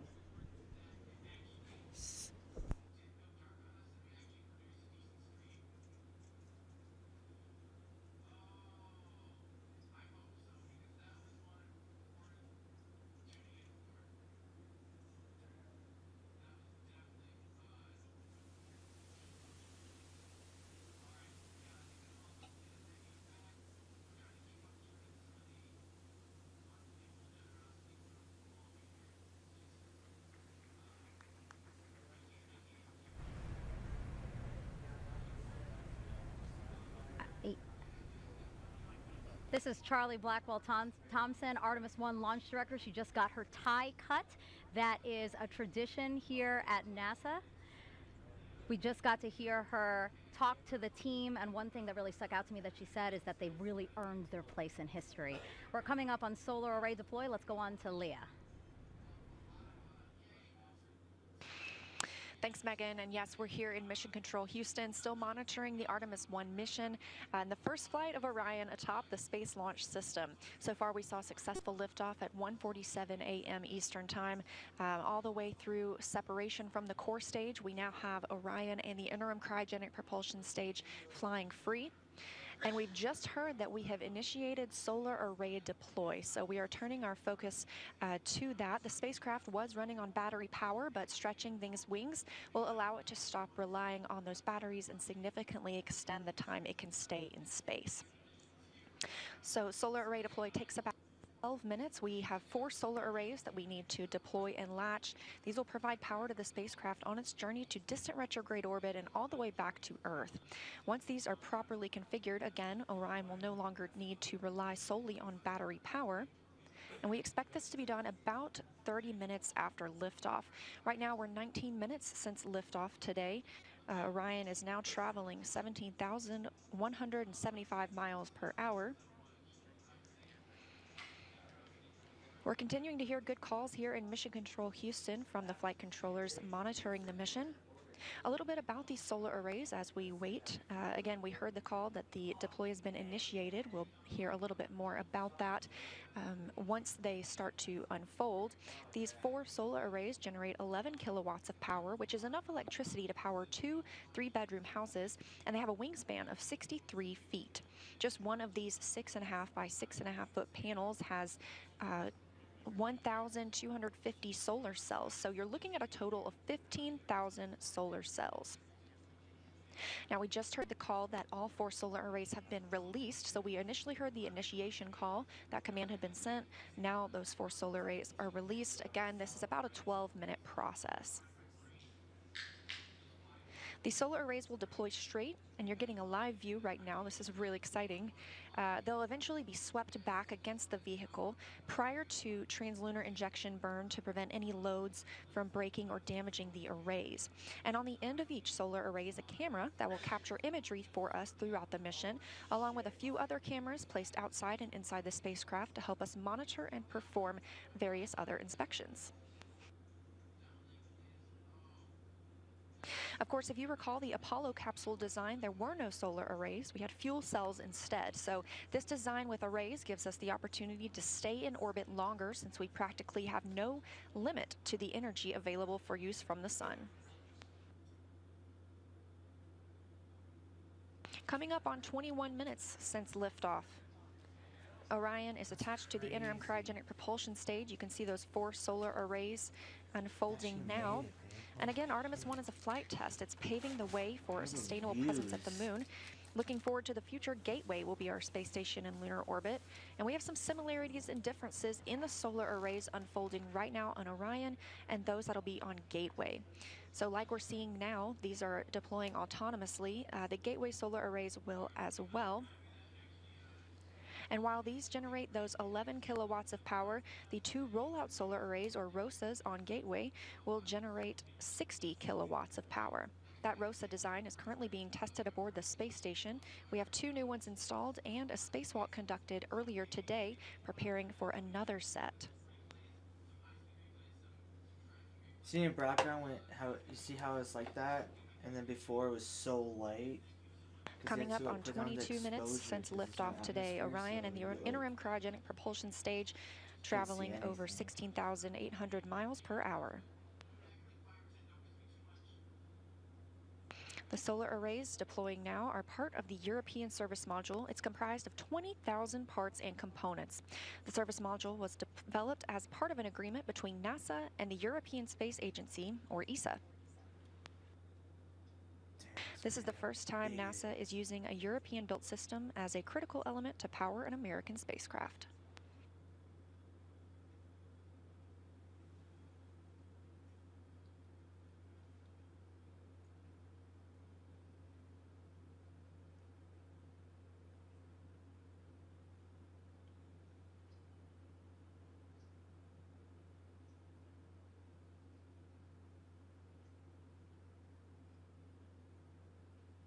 See how bright it is? It's because they put the exposure down, so it's like, it's crazy. That's why a whole bunch of people think space is fake. It's like, well, you can't see anything in the background. It's like, well, hello, exposure, no atmosphere, it's gonna be brighter.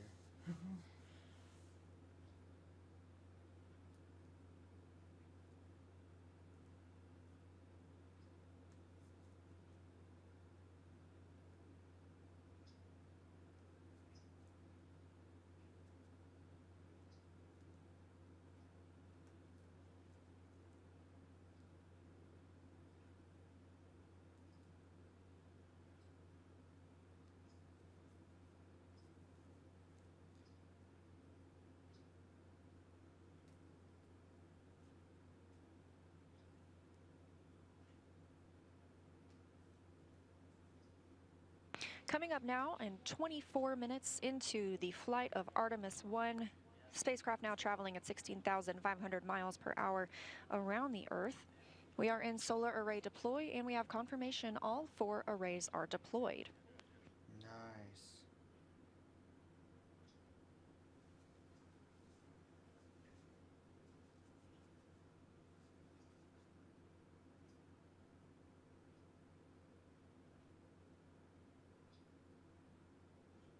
Coming up in a little less than 30 minutes is the perigee raise maneuver.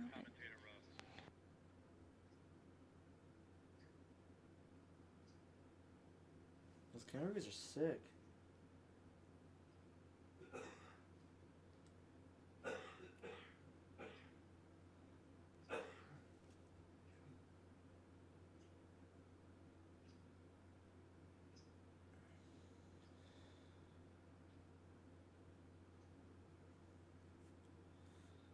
Can't wait to release pictures of the moon. That's gonna be insane.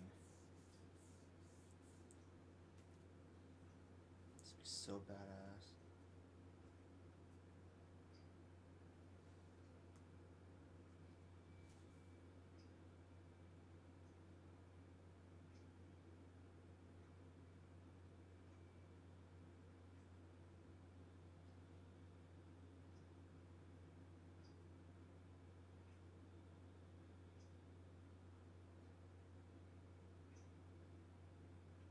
And with our launch at 1:41 Eastern Time this morning, we are looking for a perigee raise maneuver about 53 minutes into today's flight. Again, we are now 25 minutes and 47 seconds into the flight, and we have a complete deployment of all 4 solar arrays. Orion's journey to the moon continues as planned. Again, looking forward to that perigee raise maneuver. That'll be coming up again at about 53 minutes into the mission, so about 27 minutes from now. During the perigee raise maneuver, the interim cryogenic propulsion stage will use its RL-10 engine to lift the lowest point of Orion in Earth's orbit. The current orbit is more of an oval shape than a perfect circle, and this burn will raise that point closest to Earth and make the orbit more circular. This will also include a checkout of Orion's systems and any adjustments to the solar arrays. It'll be a short burn, less than 30 seconds long, but critical to keep us on track, and it also prepares us for the next engine burn to send Orion to the moon. That's the translunar injection burn. That'll come up a little later, which is a longer burn, another firing of the RL-10 engine on the interim cryogenic propulsion stage.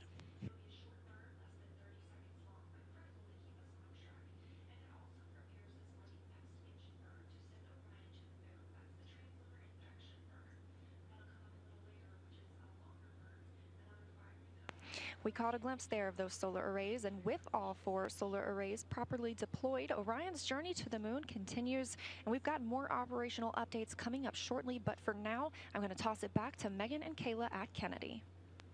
Leah, thank you so much. Our return to the moon will be different than the last time. We plan to explore more of the lunar surface and learn how to live and work there. With more on our destination, let's bring back NASA's Dan Hewitt with our new moon board.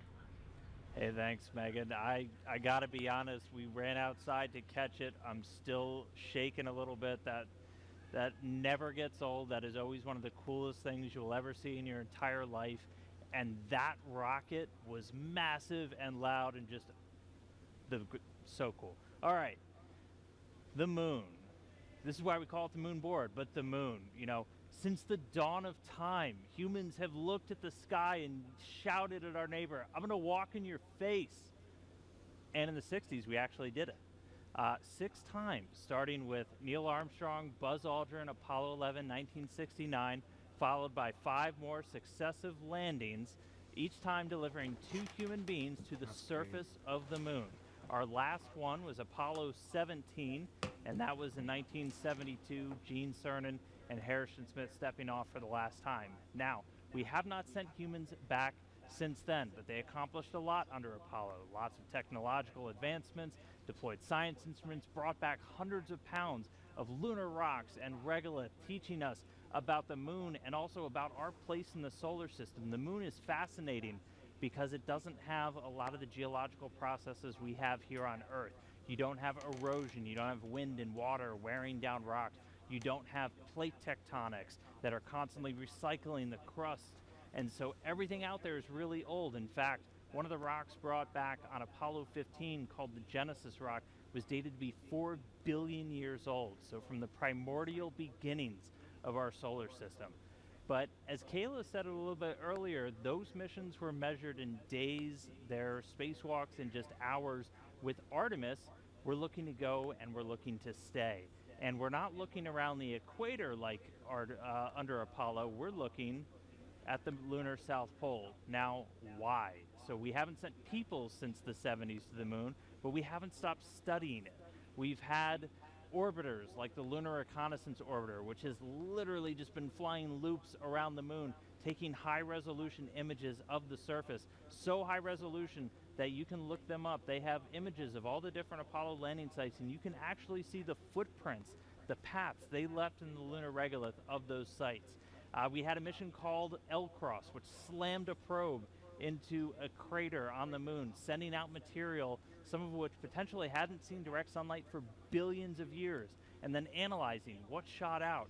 And through missions like that and others, we've been able to find that there is water ice trapped in those permanently shadowed areas on the moon. A lot of them center around that South Pole. We have already identified 13 potential landing sites for the Artemis 3 mission. And these are where we're going to send our astronauts around the lunar South Pole to access that water ice. Now, why water? Why are we caring about water? Well, it serves a lot of purposes. Obviously, for humans, you need that to breathe. You can split water apart, get oxygen for breathing gas for an atmosphere. If you have a lunar base, you can split it into oxygen and hydrogen. That's rocket fuel. We just launched the most powerful rocket in history using those constituent parts. And so you can start to live off the land. We can use that, something called in situ resource utilization. And really, the whole point of that is to use the moon as this proving ground. We're trying to get to Mars. We're trying to learn to live on other planets where there is gravity, where we're going to have to use resources there on the ground because we won't be able to bring everything with us. And by going to the lunar South Pole, by going to stay under Artemis, we're going to be able to start practicing that. We're going to perfect those systems, perfect those techniques and operations we need to do that so we can use the moon as that jumping off point to Mars and beyond. So that's why the moon. We're going to see Orion fly around it for the very first time in just a couple of days. That launch was spectacular. I'm still way too excited, but can't wait to see some shots of the moon from up close from Orion. So I'll send it back over to you, Megan. Thanks so much, Stan. So right now we're actually joined by members of the Red Crew. You'll remember from watching the launch coverage that the Red Crew was sent out by the launch team when the launch team identified a small leak on a hydrogen valve inside of the mobile launcher. Well, now here they are. This is Trent Annis. Trent, can you just introduce everybody else here on your team? Yeah, so this is Chad. He's our safety guy. And his name is Billy. Chad. Oh my He's the experienced hydrogen tech out here. And the three of you guys really, I would say, saved the day today. I mean, really, you guys had to go in there to what's called the blast danger zone. You guys are specially trained to be able to do operations on the pad while cryo is loading. Talk to us about getting that call, being told, hey, you guys need to go in there. And it was the first time for all three of you. Yeah, all I could say is we were very excited. I was ready to get up there and go. Really? How are you guys feeling? Very, very comfortable, very confident in the test team and the procedures and our training. We did a great job. Walk us. Oh, sorry. Go ahead. How gratifying it must be for you guys, because you train for this eventuality, but don't always get to do it. Billy was saying that he's been a Red Crew team member for 37 years, and this is the first time he's been called to go into the blast danger zone. So I know for us, when we're training for all of these eventualities, whether it's a spacewalk or robotics operations, you really want to put that training into practice. How do you guys feel like it went today? Amazing. I still can't believe it. It's surreal to me. It's just insane. Yeah, kind of walk us through what you were thinking. So you get there and what, is it just like game time and you're really focused, or, you know, how are you feeling? Yeah, I'd say we were very focused on what was happening up there, just making sure we knew what was happening. Because the rocket's, you know, it's alive, it's creaking, it's making venting noises, it's pretty scary. So on zero deck, my heart was pumping. My nerves were going, but yeah, we showed up today. I think as soon as we walked up the stairs, we were ready to rock and roll. And they were telling us a bit about it while you were working on it. You guys were actually just torquing down the valve to prevent or reduce the leak rate or stop the leak. Is that right? That's right. Just the packing gland is a little loose, so went up there and tightened her up.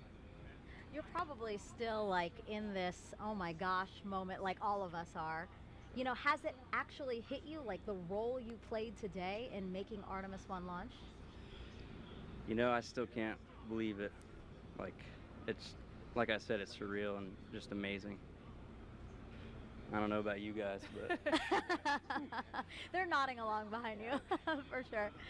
Anything you want to say to the launch team? Again, this is a big day for the launch team, for you guys, NASA, but really the whole world. I mean, this is a historic launch that I think we'll all remember. Really.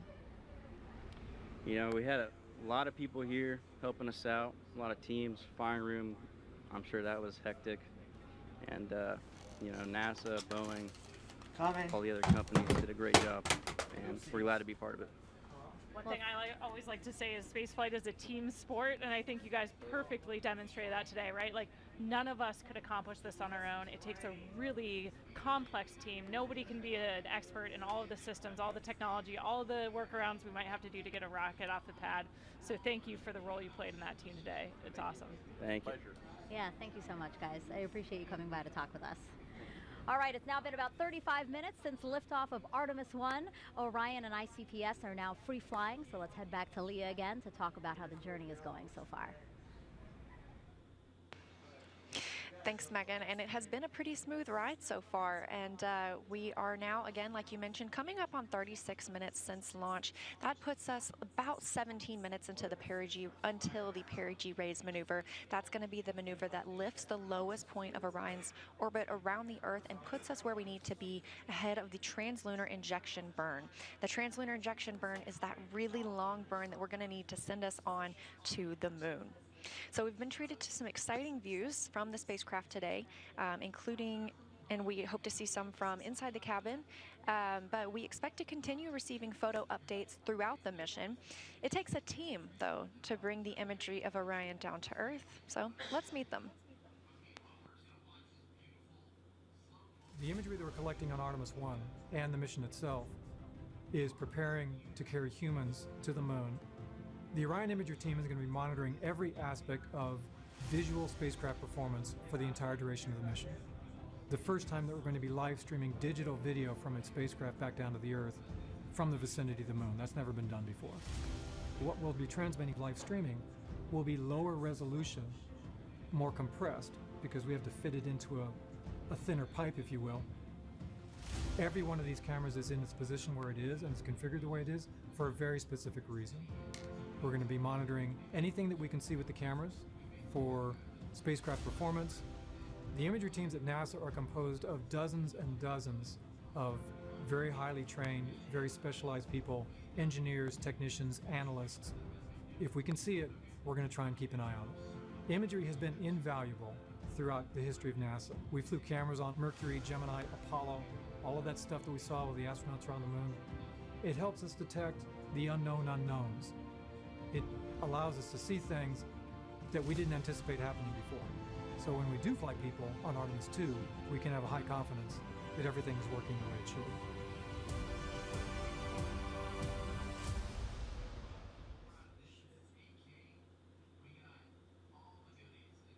I love getting a look at those teams that we don't normally see, like the red team that Megan and Kayla just got to interview. A really big thanks to them and everyone that made this liftoff happen tonight.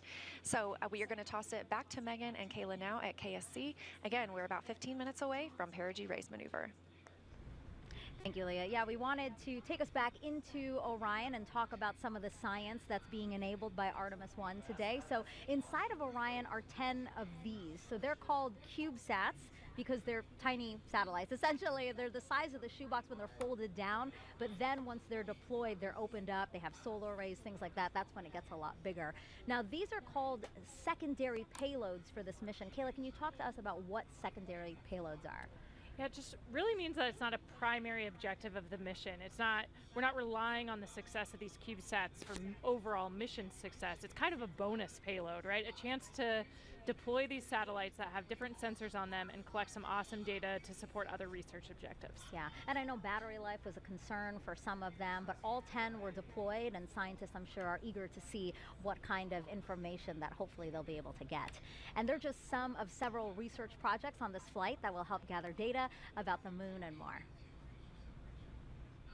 Artemis 1 is paving the way for us to explore deeper and deeper into space. I think Artemis 1 is significant on so many levels. It is a new frontier to do science. So the primary objective is to test the Orion spacecraft integrated with the Space Launch System. And it is designed to carry out the boldest of the bold missions. But it's more than just learning how to travel in space. We're taking a lot of cool science along with us on this first mission to the moon. So as NASA plans to go back to the surface of the moon and then onto Mars, we want to spend more time there, and that's riskier business. So the more we learn about the moon itself and the environment where we'll be operating, the better we can prepare. We have 10 CubeSats we call secondary payloads, which are small scientific spacecraft of their own that will each be conducting their own scientific mission. All of these payloads in some form or fashion will help us going forward. They are going to be studying the moon. And they're going to help us understand what is the moon made out of,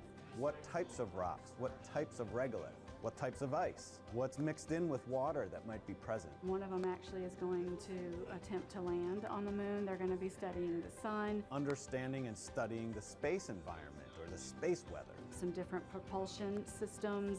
These novel ideas will ultimately turn into the technology and the systems that we want to use going forward. There's a lot of cool things going on between all these CubeSats that make up our secondary payloads. Additionally, inside the Orion, we'll be flying an experiment to study space biology. space biology is where we study the underlying changes that Earth-based biological systems undergo when they're in space. Or basically, how does life respond to the space environment? The level of ionizing radiation that you experience when you go beyond the Van Allen belt, so you go beyond the protective magnetic sphere that we have around us, you then get exposed to higher levels of ionizing radiation. So we are flying several space biology experiments. We will take a series of materials, plant seeds, fungi, the yeast cell, algae, and ride along the trip. And then when it comes home, we can analyze how they responded to that environment. This research will help us thrive in space. It will help us to go further and stay there longer. In addition to space biology, we'll be learning about how to make astronauts more effective in the Orion in the future. An example of that is something called the Callisto Technology Demonstration. Lockheed Martin built the Orion spacecraft for NASA, and we'll be flying a secondary payload that's a demonstration payload called Callisto. So we took the technology from Amazon for Alexa and the WebEx technology from Cisco, and so we built a digital assistant, if you will, the custom space-qualified Alexa. Alexa, how does the life support system Hey guys, well that's it. I'm gonna end it here. Life support system is the environmental What a launch, what a life view. support system and so this What payload a night. is the demonstration mission to show how astronauts in the future could use this technology You guys as an enjoyed this innovative live stream. user interface. So there you have it. I hope you agree with me. This is exciting. I am just over the moon excited for the Artemis 1 launch. I don't know The what else to science we'll say right conduct now. on I'm Artemis shocked. 1 lays the groundwork fucking- to ensure I that we was can shaking the whole safely fucking conduct time. scientific activities at the moon with our astronauts going forward. All right, This we're really gonna end it is the here. stepping stone for us So, as we take you that guys have a next good giant night. leap in space Thank you exploration. for watching. And So a lot of make great sure you science subscribe, also like, happening on the comment. International Space If you Station. want I more got to speak with content like astronauts this. Jessica Watkins and Samantha Good Cristoforetti stream while they tonight. were still No, on it's not board 4K, about the but who gives research a- there that will who gives a benefit crap? future We're good. Artemis missions. So. But, Jessica, Samantha, your primary job yeah, on the space talk to you guys station later. is Have a to good night, maintain the and orbiting lab and Artemis 1 is conduct going in the science moon. experiments. More Going than back. 200